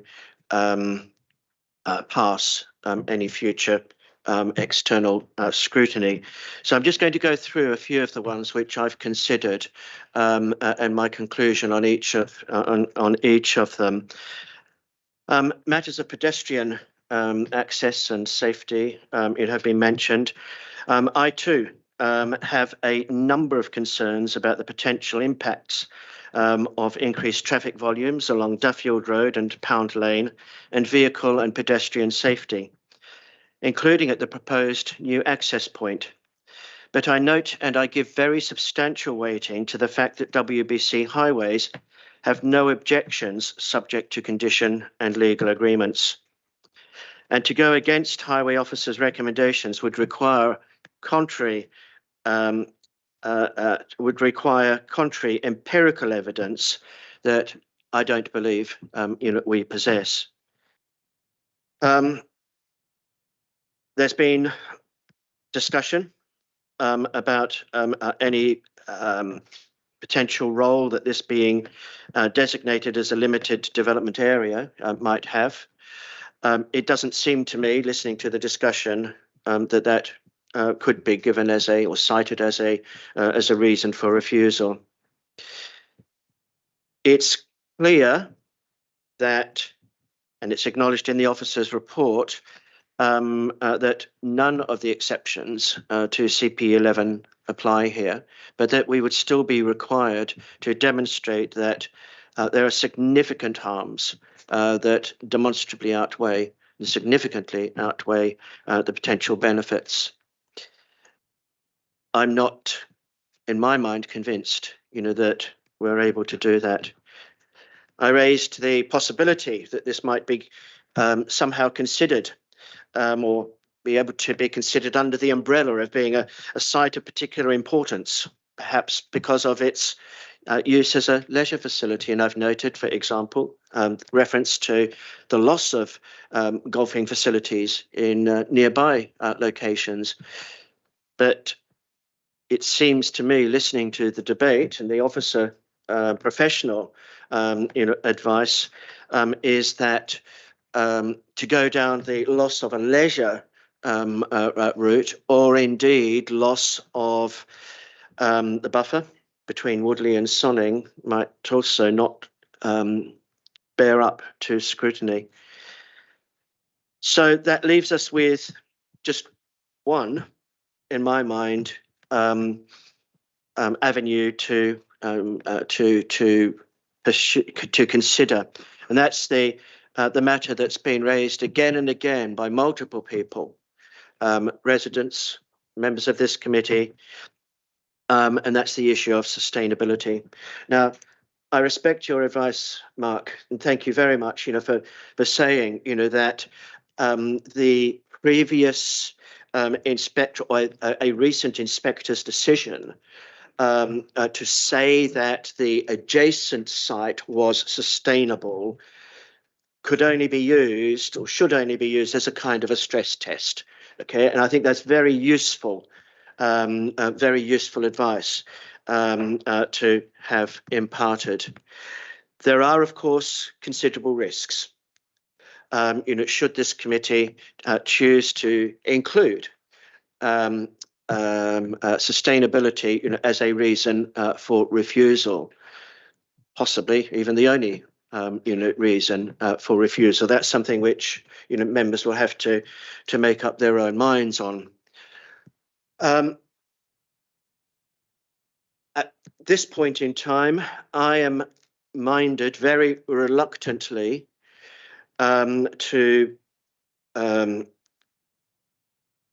I would be minded to support the approval of this application, but I'm very uneasy about that. If it was to be approved by this committee, I would suggest that a number of further conditions be applied. One of these has already been identified by Mark. It's a condition relating, I think you referred to it as condition 27, relating to protection against ball strikes. Although one of the residents raised concerns as to how practical that is, given experience, apparent experience of some nearby homes in Charvel. I would also like, if this is recommended for approval, that unless there are very good reasons not to condition it, that to encourage active travel, that pedestrian access be included from the A4 Bath Road onto the site. And a third condition, I noticed under conditions 22 and 23, landscape and ecological management plan and species enhancement and permeability, that there's a reference to biodiversity net gain. I think it's under item C, point C, but there's no figure given to this. And I don't know if there's a reason for that. I would like to know if there is any reasoning, and if there's any particular reason why this could not be conditioned. I think the standard at the moment, is a minimum 10% net biodiversity gain. So they're my thoughts at the moment. Thank you. Apologies, Chairman. Can I just come in quick because I fear I may have misspoke at some point. With regards to the point I made about the previous appeal decision and sustainability, I think you mentioned about me saying it's sort of good to stress test. What I actually meant was the stress test is kind of like, how would this application do at appeal? That's kind of what I meant. In terms of the previous appeal decision next door, what I would say is that it's a material consideration, and looking at the proximity of the site and the recent decision and the same policies are in play, I would say it's a weighty material consideration for members to take into consideration. So I just really wanted to clear up that point before the legs started, set the hair running on that. So a weighty material consideration, did you say? That would be my officer's opinion, yeah. In terms of precedent, you can't necessarily say an appeal decision is precedent and it's gospel. You have to go with it every time. But considering what's the recentness of it and the proximity, I would say it is a weighting consideration, yeah.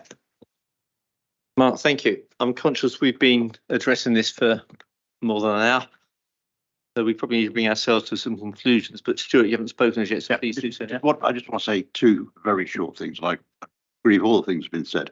I think the material consideration for 13 houses 4 or 5 years ago, or whenever it was, is irrelevant is irrelevant to this application for 50. That would be my point. And I think the second thing is, it's almost, as I've read this, it's almost like we're building a case to add anything we can throw in to make it go.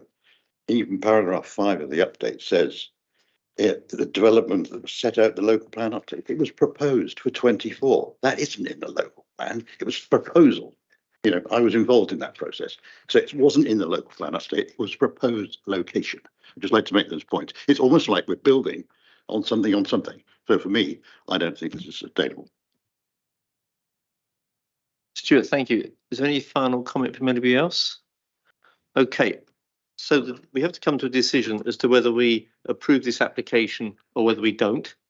It's, as we learnt at the previous meeting, it's not that simple, because if we choose to refuse the application, we then have to pass a second motion voting to refuse it on specific grounds. And we need to be very clear what those grounds are.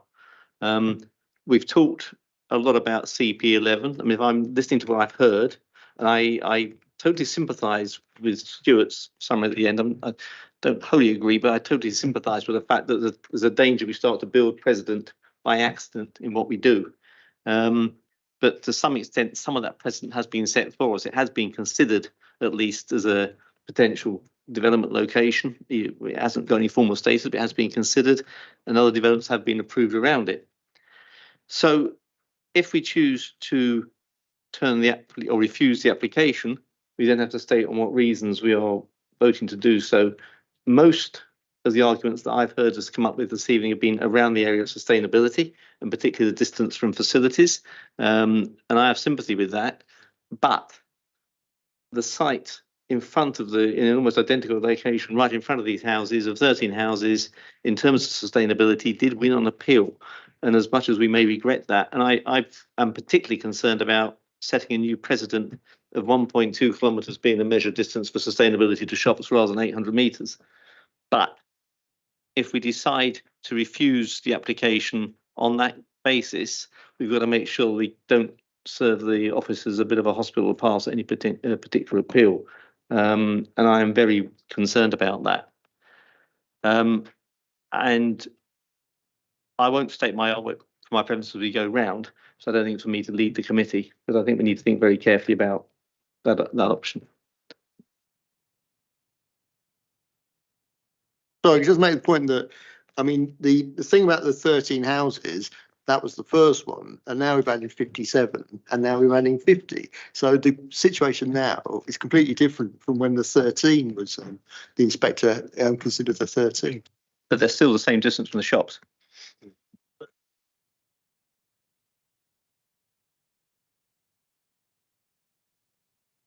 Move to a proposal. Would someone like to propose that we accept this application? let's just ask if anyone wants to make a proposal first, because it could be. So would someone like to make a proposal either to refuse this application or to accept the application? Andrew? For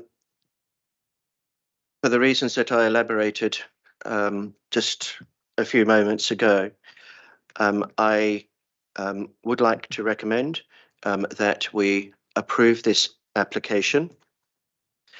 The reason being that I don't believe that there are reasons for refusal that would pass scrutiny. I would like to suggest include the 3 additional conditions that I mentioned when I spoke earlier, should this unit be approved.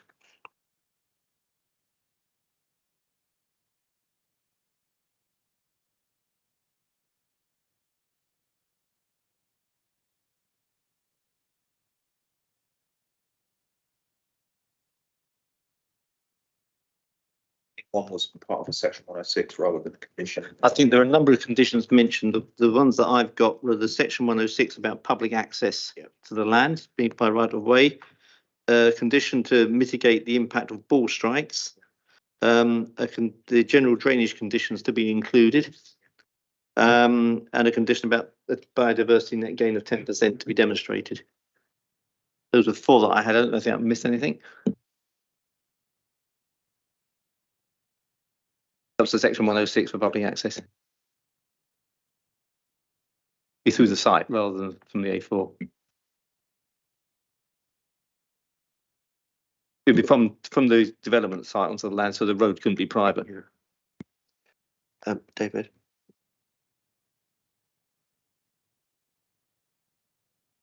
Thank you, Chair.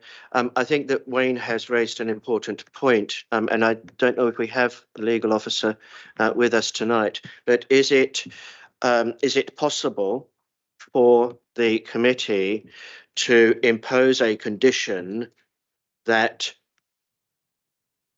officers believe cannot be fulfilled? Just for clarity, I think the only route we can condition is the route through the development site. So effectively what we're saying is that the roads on the development site will be public rights of way, and that public right of way will extend through that site onto the public open space at the end of it. We can't make any condition about access to the A4 because it's not our land. Hi, good evening, Chair. Sorry if I may jump in. I am the legal officer here this evening, and I've been listening carefully behind the scenes. To impose a condition that's not enforceable isn't something that would comply with the NPPF and the requirements therein. With this footpath, is that the case that it's not necessarily a condition you want, but it is something that you would like to be added to the heads of terms of the section 106? Is that the way you're progressing? Because I think previously there was a suggestion that it might be put in as a condition, but with the complication of it going over the rugby club's land, that would potentially make it an unworkable Grampian, which wouldn't necessarily stand up if scrutinised. Lindsay, just to be clear, we're not talking about going across the rugby club land. We realise we can't do that. This is about access through the house, through the proposed development site, and that access be granted public right of way through to the public open space at the end. So in that case, it would be a potential extra obligation in the section 106. It wouldn't be a planning condition as such attached to the planning permission.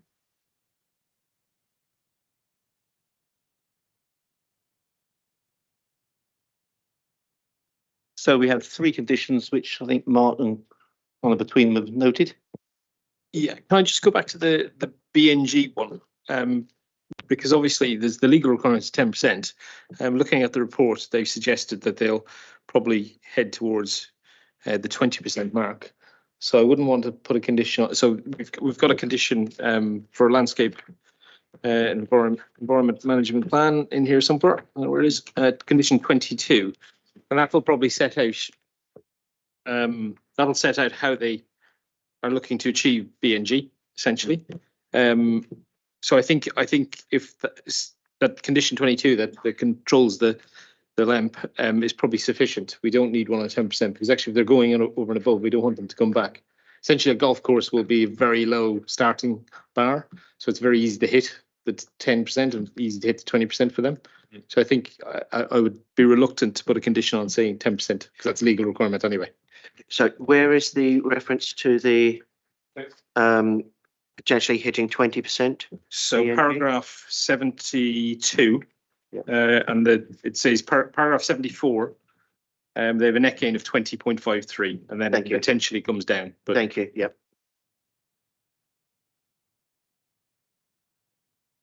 Okay, so we have 2 conditions and 1 amendment to the S1 or addition to the S106. So on that basis, Andrew has proposed the motion.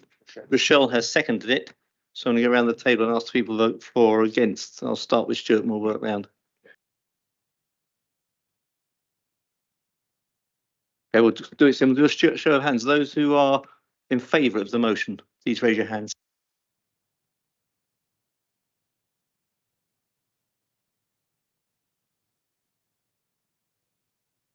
Those against?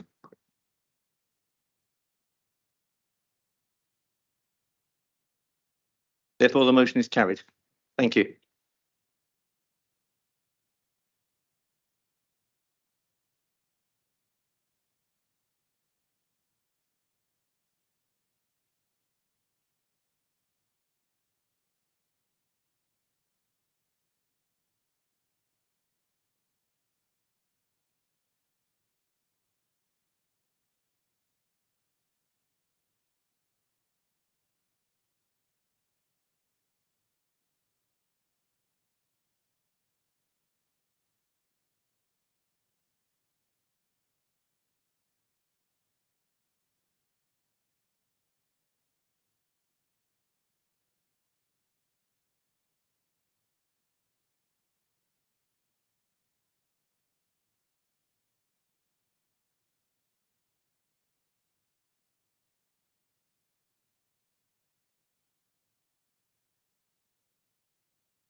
Are we all reassembled? I think we are. Right. Let's crack on. So we now have item 21, which is application 231453 Stanton Close in Lower Early. And the case officer for that is James Fuller. No, sorry, James Fuller. Thank you, Chair. The site address for this application is 29 Stanton Close, located in Early. The application seeks permission for the change of use from a residential dwelling to a residential institution in order to provide care for vulnerable children. The application building is a modest-sized 2-storey semi-detached property containing 3 bedrooms. The site has a private garden area to the rear of the property and driveway parking to the front. This is a location plan for the site. Here is an aerial photograph showing the wider context. Here is the site plan submitted. These are some photos taken from the front of the site. And here are the submitted floor plans that show how the floor space is divided up. The home would be operated by Wokingham Borough Council Children's Services. There would be a maximum occupancy for 3 children. However, initially the home will only be used to provide care for 1 child. There will be at least 2 members of staff on site at a time. The highways officer has no objection to the scheme, as the existing number of parking spaces available is sufficient to serve the change of use. It is important to note that there would be no physical change to the building, and therefore the scheme would not impact upon the character and appearance of the area. It is acknowledged that the proposal could result in an increased level of noise and number of regular users within the site. However, this would only be a minor increase from the use of the property as a family dwelling. There are no other neighbouring amenity concerns. To conclude, the change of use is considered acceptable in principle, as the proposal would make a positive contribution to providing an essential community facility that supports vulnerable children within the borough. As such, the proposal is recommended for approval, subject to the amended conditions listed in the supplementary agenda. Thank you.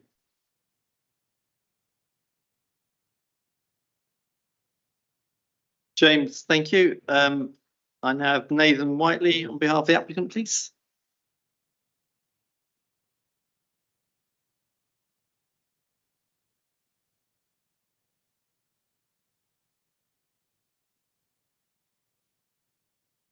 Thank you, Chair and Committee. One slight correction is that actually the property is 3 bedrooms. One room would be for staff overnight, and therefore the maximum would be 2 children. And our expectation is we'd only ever have 1 child there, other than for some unusual emergency circumstances. So as currently we have 1 child within the premises. So very little change to how it is now.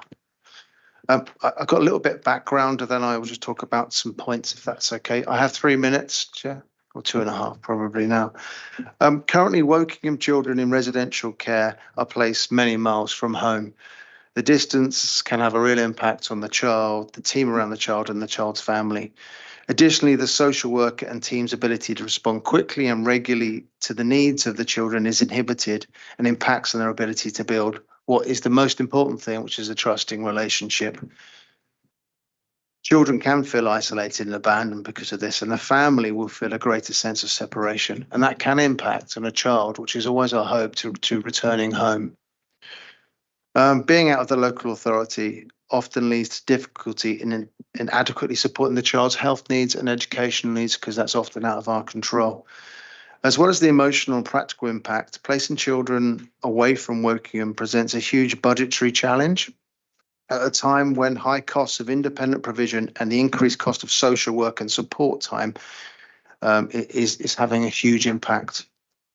Creating a residential home service in Wokingham will enable the local authority to meet its sufficiency strategy and to create more local children's provision, reducing costs and improving access to services.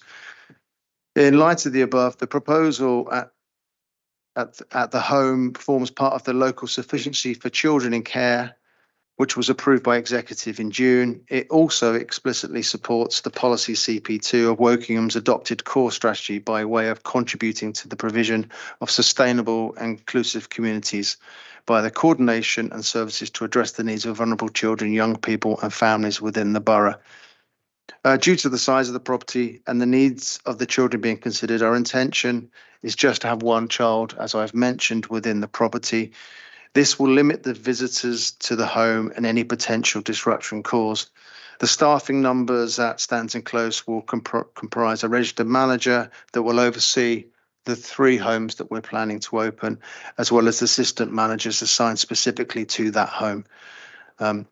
And therefore, we'll also have 2 members of staff at the home at all times. This includes a waking night, so someone who will be there within the property. So the property will have staff in there 24 hours, which will help manage the situations. and we'll also have a sleeping member of staff overnight. Ultimately, Ofsted will decide on the occupancy of the home, and they will say one or two. It council, as we've already heard, it's recommended for approval. The council's highways officer and environmental health officer have not identified any necessary works. The team that currently operate the home, because it's currently an unregistered home. Nathan, could I ask you just to sum up now, please? We've had 3 minutes. Of course. Thank you. Of course. So looking at some of the concerns from residents, currently the home is already occupied by a child, and there have been no complaints. We don't see any change of staffing or use. And if there was any problems, we will most definitely communicate via Prue and the committee to solve any problems that may be addressed. Nathan, thank you very much for your presentation. Thank you for your time. We now have Steve Newton as ward member.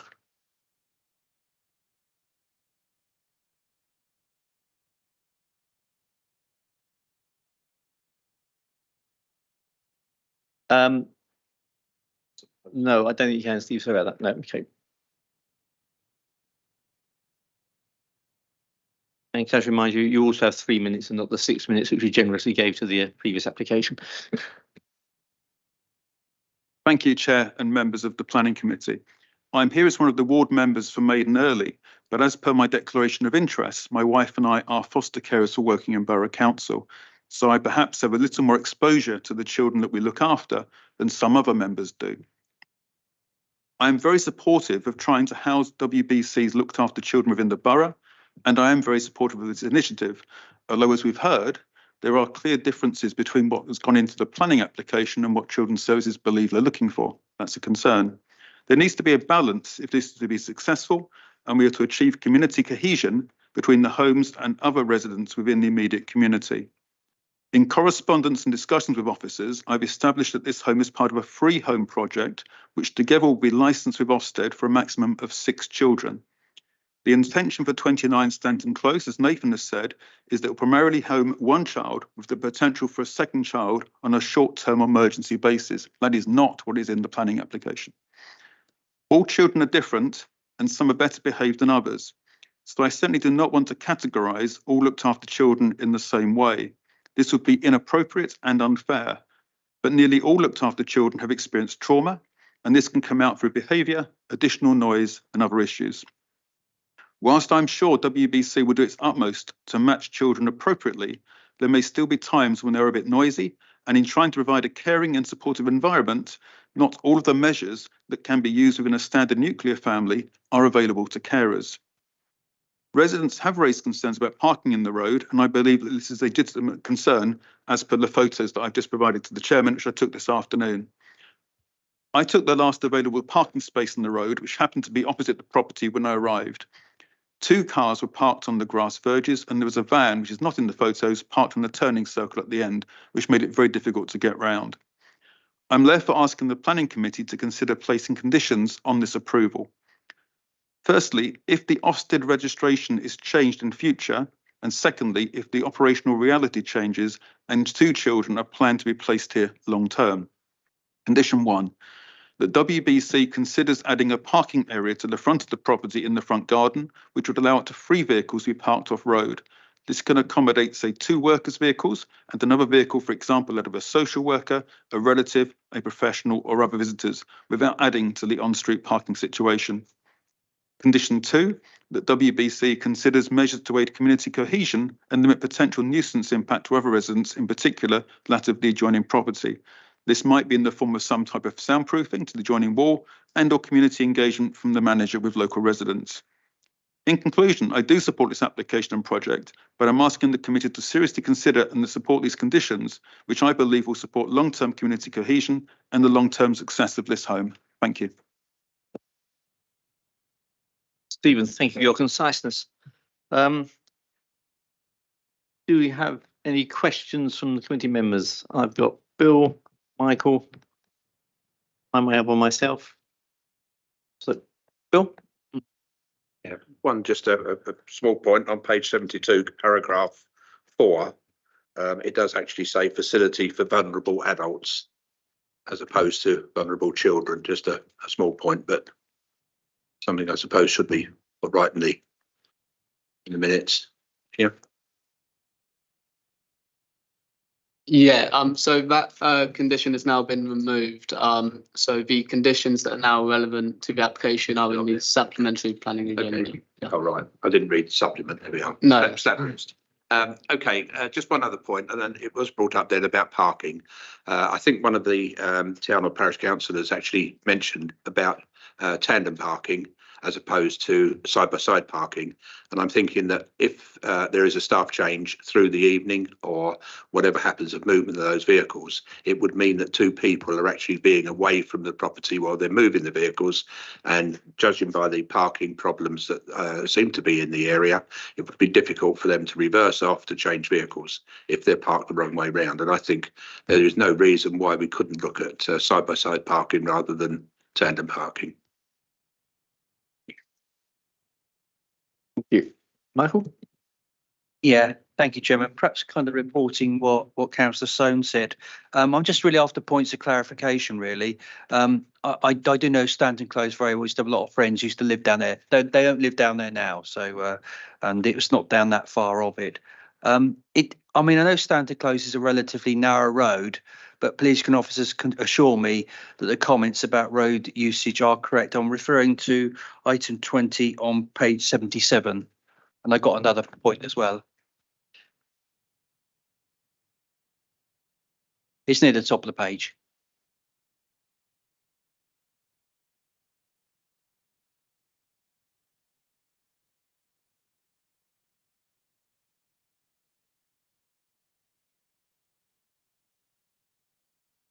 Sorry, what are you specifically asking? Well, it's just that it's a narrow road, and I know that it's been. I think Councillor Newton was referring to it with parking issues down there, and with the mini roundabout at the bottom of the road as well. That it's a narrow bit of road, but are you sort of can you assure me that the sort of comments made there are correct? I'm sure you'll probably say they are, but I just want to be assured that that is so. Yeah, so the parking situation would have been looked at in some detail by the highways officer.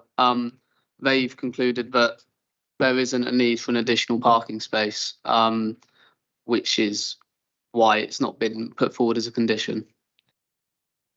Can I just jump in? Sorry, I'm just looking at Google Street View here at the moment. I think you can easily get two cars parked side by side. Would it be on a bit of grass? But I don't think that'd be an issue. So there is potentially parking for three cars in there on the site. If you have two beside each other, then one at the end. And I mean, Stanton Close is a development of its time. I think with Woking, we have a high car ownership, unfortunately, and most roads of this era have parking issues. But I think given we're talking about two staff and two children at any time, and I think that's the children won't be driving. Obviously, there could be a visitor to the children, but I think on the site there's probably sufficient parking to accommodate. On street parking, I wouldn't know. But I suspect an area like that will have parking pressure. Yeah, I mean the actual buildings were built in the mid 1960s, the semi-detached houses, when there is a driveway and a garden near to it, which could be. So yeah, I just want to be sort of sure that is so. I mean, I'm not really for digging up gardens all the time, because I really don't want that to happen. I'm sure as a borough we don't want that to happen for obvious reasons. But if you're assuring me that is so, and also kind of, I just really want to be absolutely crystal clear on this, that Councillor Soane referred to it about the staff members, that is there a staff member there all the time in some shape or form on the site or actually in the house? I think we can refer to. Is that so?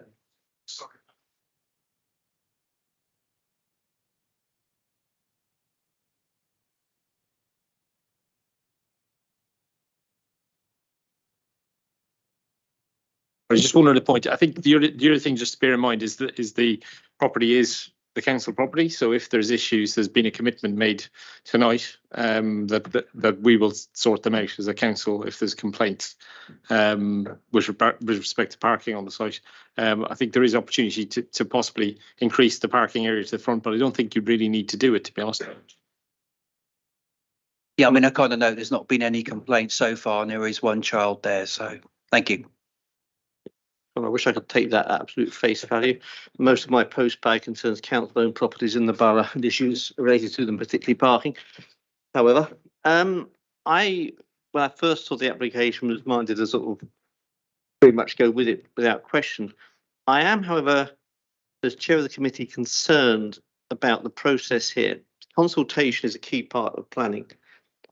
The councillor Newton evidenced me, and he's put that same evidence to members of this committee, that in the sort of discussions prior to this meeting, he was told there would be one child in residence at the property.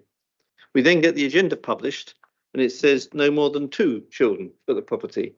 And then we get a supplementary agenda where the whole notion of how many numbers there are disappear completely. That is not sound process to me. We should know this well in advance of these things coming to the meeting, and it should be very clear. Now, I think the conditions that has been suggested by Councillor Newton's presentation to me goes some way to assuaging those problems and the impact of there being maybe up to 2 children or young people in residence there. And with those conditions accepted as part of the application, I'd be minded to accept it. But I would ask that in the run-up to meetings like this, when key details about building occupancy are involved, we do get our story right and consistent all the way through. It's not. I've had another issue with another application earlier this month where recollections varied, shall we say, as to what was said on site, and then we don't want that to become a habit.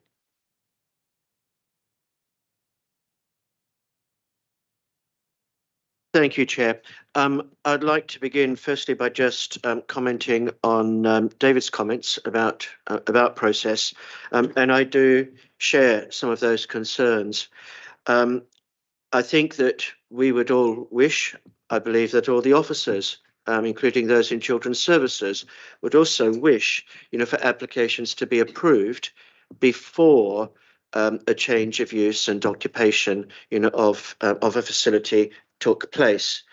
That would be the ideal. In fact, I think many would say that it should be the expectation, except in exceptional circumstances. So I do want to echo David's point there. And there may well indeed have been exceptional circumstances, in this instance. So that's just an observation. I do have one point of clarification, and it's to do with the age of the residents. They are referred to as vulnerable children, and I believe that this falls within the remit of the Children's Services Department. So are we referring to residents up to and including the age of 18, or are we potentially could we potentially also be using this facility for care leavers and slightly old, potentially up to the age of 25? So the reference to children, how is that defined in terms of age? And then I've got a comment about conditions. Yeah. Are we allowed to accept explanations from the floor? It's not my normal. If it's a technical point, that's fine. It'd be better if the committee accept for that. Ask the committee member, do you agree to that? Yeah. Okay.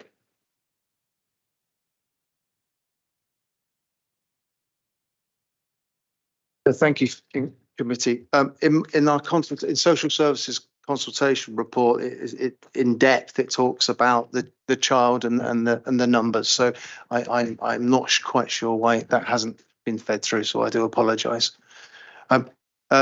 This home, and we have to be very sensitive because this is a public meeting. This home is particularly for one child who's already there. It will form part of a larger three home.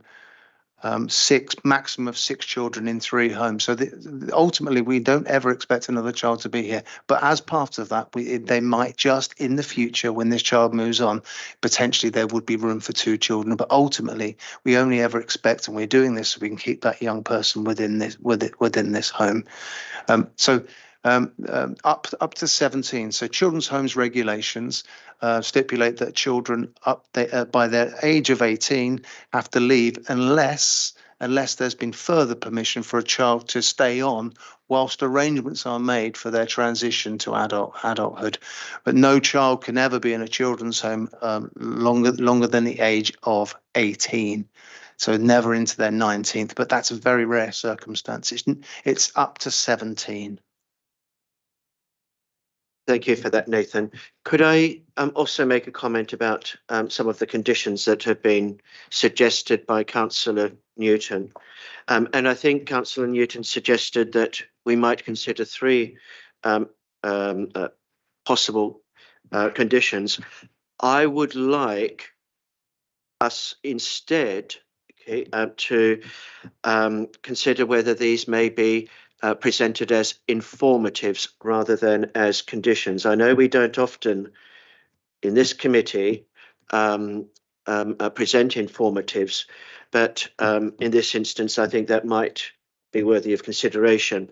So I think that the first matter that Councillor Newton referred to and others, including Michael, referred to were parking concerns. So an informative that the applicant continue to monitor the parking situation, and adjust on curtilage parking provision as appropriate should further need arise. So something along those lines.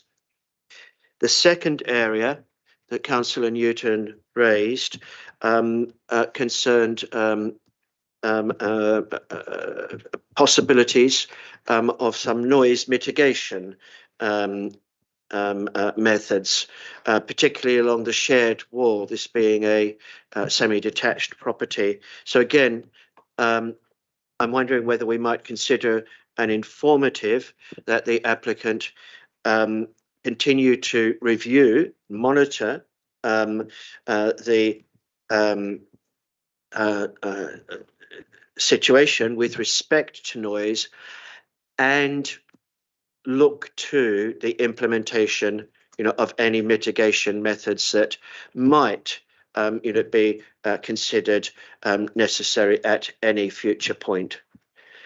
And the third area was community engagement, and again, I think rather than as a condition, that we would wish the applicant, to ensure ongoing community, engagement, in order, to ensure the success, of this facility. Thank you. Anybody else who wish to speak to this? I'm going to add my comments to Andrew's there and reluctantly voice a disagreement. I've experienced with people and neighbours of WBC owned housing who've had problems and find it next to impossible to get resolutions put in place unless they've had a very long, drawn-out process. And I understand the pressures on the housing team at WBC as much as they really are.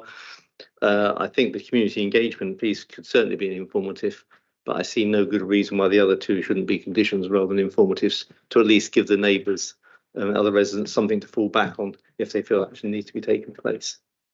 I can see no extra issue to the council with that. Thank you, Chair. Yeah, I think that the parking one is probably relatively simple. The soundproofing, sound mitigation one is a bit more difficult, because how do you monitor it? Is it based on complaints to the environmental health team, who would look at it and monitor it over time? That's the bit I would probably need to have a think about in terms of using it as a condition, unless you state that the soundproofing needs to be installed from day one. That's the other thing, but obviously it's in operation already, and they haven't had any complaints, so I don't know if it's a bit overkill, but obviously it'll be led by the members. I mean, is it a condition that should only if there's a change of occupancy that would come into effect? So for the current occupant, we wouldn't do that. I don't know how you, again, the occupant's probably going to be there for a number of years. I suppose I'm not familiar with these uses that that well. So I don't know, is it any worse than a normal family home with 2 or 3 kids screaming next door? I don't know. It's a difficult one. I think the soundproofing one would definitely prove more difficult to condition and to monitor and to implement. That's the only worry I would have. Then I propose to be pragmatic, and clearly the parking seems to be one of the principal concerns for residents up and down that road, and therefore we make the parking issue conditional and the other 2 informatives. Any other opinions on the committee on that? Andrew? Yeah, personally, I'd be supportive of that. I'm just wondering about the practicalities, of any condition attached to parking. Would there need to be some sort of time frame specified for this to be completed within? Well, the only problem I see with it is if it's a temporary measure where you have 2 kids in the home for a week, a month, do you then ask for the parking to be increased if it's going back to 1 child? So that's the only bit I see as probably at what points do you increase the parking area? And as I say, there is actually wide. I think it's wide enough. Looking at, I haven't been to site, so I don't know, but it does look wide enough to get 2 cars on. So essentially, all you're doing is it's a very simple exercise. You could just put some gravel down or something if that's the problem. If they don't want to drive on grass, there's not a lot to do. I think what we wouldn't want to do is open up the entire frontage of the property to have it just as a big car park, because that's not good design. That's I don't know if the members attended the site visit here. I presume you didn't. This one, no. But yeah, I mean, we could always ask for parking to be increased on the site as part of the I think we can. My view is we should leave that to the technicians to resolve. I mean, we're getting into a bit of minute about how we organise car parking spaces, but I think the principle we're saying is there should be maximum use made of the off-road parking there. Okay. Okay. So, unless there's any further contributions from anybody, we need to propose that we accept this application subject to 1 condition and 2 informatives. Is that correct? Well, subject to this and the informative in the agenda and the additional ones that you've just proposed. Like what he said. Yeah. Okay, so with those conditions, that's the right word. Yeah. Can I have a proposer that we accept? Well, I'm prepared to propose that we accept the. Only a second. Okay. Those in favour? That's unanimous. Thank you, and thank you very much for your time. Quite the temptation to quit while we're ahead. We'll move swiftly on.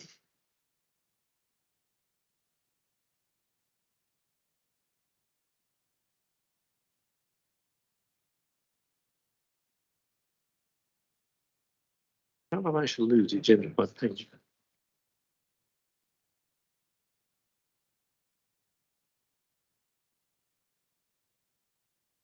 Second that. Yeah. That's it. Blame the computer. Right, we are now on item 22, which is application 213610 for Hatchgate in Kentons Lane, Remenham. And the case officer is Stefan Fluger, and I think he's online. I am. Stefan. Thank you, Chair. Can you all hear me?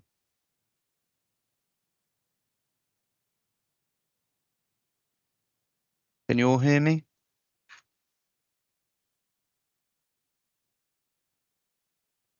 Thank you, Chair. Can you hear me now? Not quite. No. Okay, 1 moment.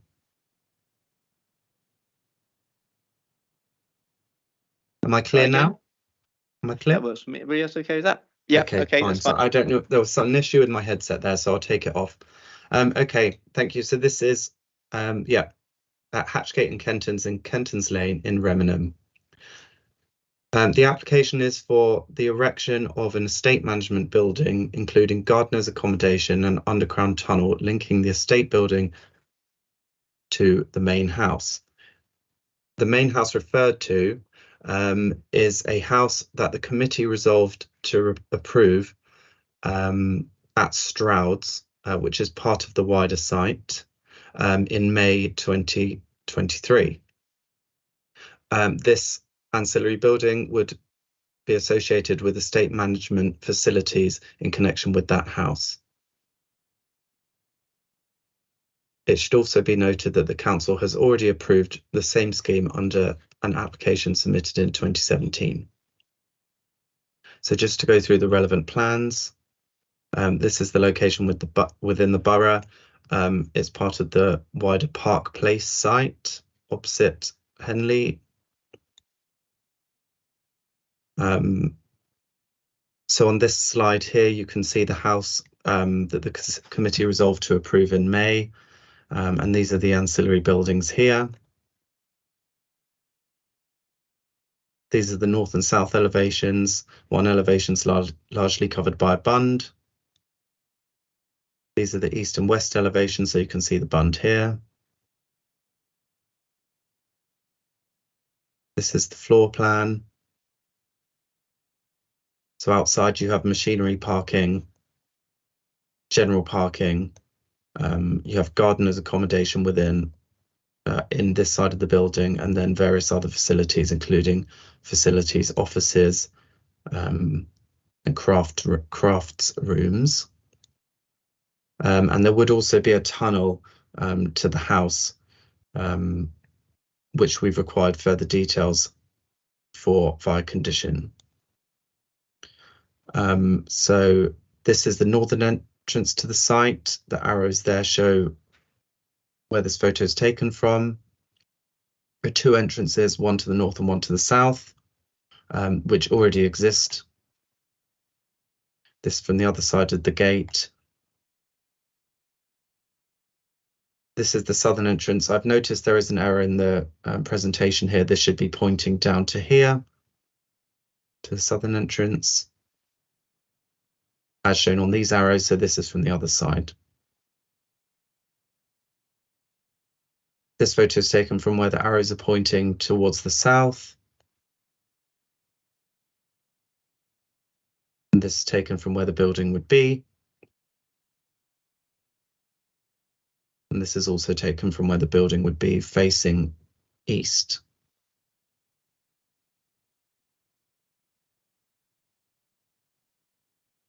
So the application is recommended for approval, subject to the conditions listed in the report and the Section 106 agreement securing details relating to the heads of terms, which are also in the report. Thank you very much. Stefan, thank you. You've got no other speakers. Do any members of the committee have any questions to raise? For Andrew? Anybody else? Andrew. Yeah, this is, apologies, this is not a question, but an observation. I note that this is a very large and important site. It's in the countryside, it's in a Grade 2 registered park and garden, and it's in Greenbelt. I also note that the estate management buildings, the main matter in this application, were, as Stefan said, consented in 2018, but have now lapsed. My only concern with this application is that it is a full application, but when I read through the application, I did feel that it requires the applicant to supply a lot more detail, notably in the integrated estate management plan. I'm just going to leave members with that observation. I felt that it was very thin on a lot of important matters. With that comment, though, I do accept that there are very special circumstances, I believe in this instance, that do outweigh any material harm that might be caused by the development. And those special circumstances, I believe, include a very significant reduction in the total volume of the building on site. That's quantified within the agenda pack. Proposals for restoration of parkland, although, as I said earlier, I feel that the details on that are pretty thin. And similarly, a net increase in the net biodiversity. So I'm minded, to approve this application on the basis that I believe that very special circumstances do exist in this instance to approve a development on what is a very, very important site. Andrew, thank you. Does any officers have any comment back on that? No. Okay. Okay. Does any other committee member have a comment? Wayne? I would only say that, you know, if we weren't going to approve it, we would have to have very good reason, because it's already been approved. Let's not prolong the agony. Can I have someone to propose that we accept this, or approve the motion, approve the application? Andrew? Wayne? And I'll second. Andrew seconded it. Those in favour? Unanimous. Thank you very much. And as no one's given me any other items which I've decided are urgent, I declare the meeting closed and thank you for your time.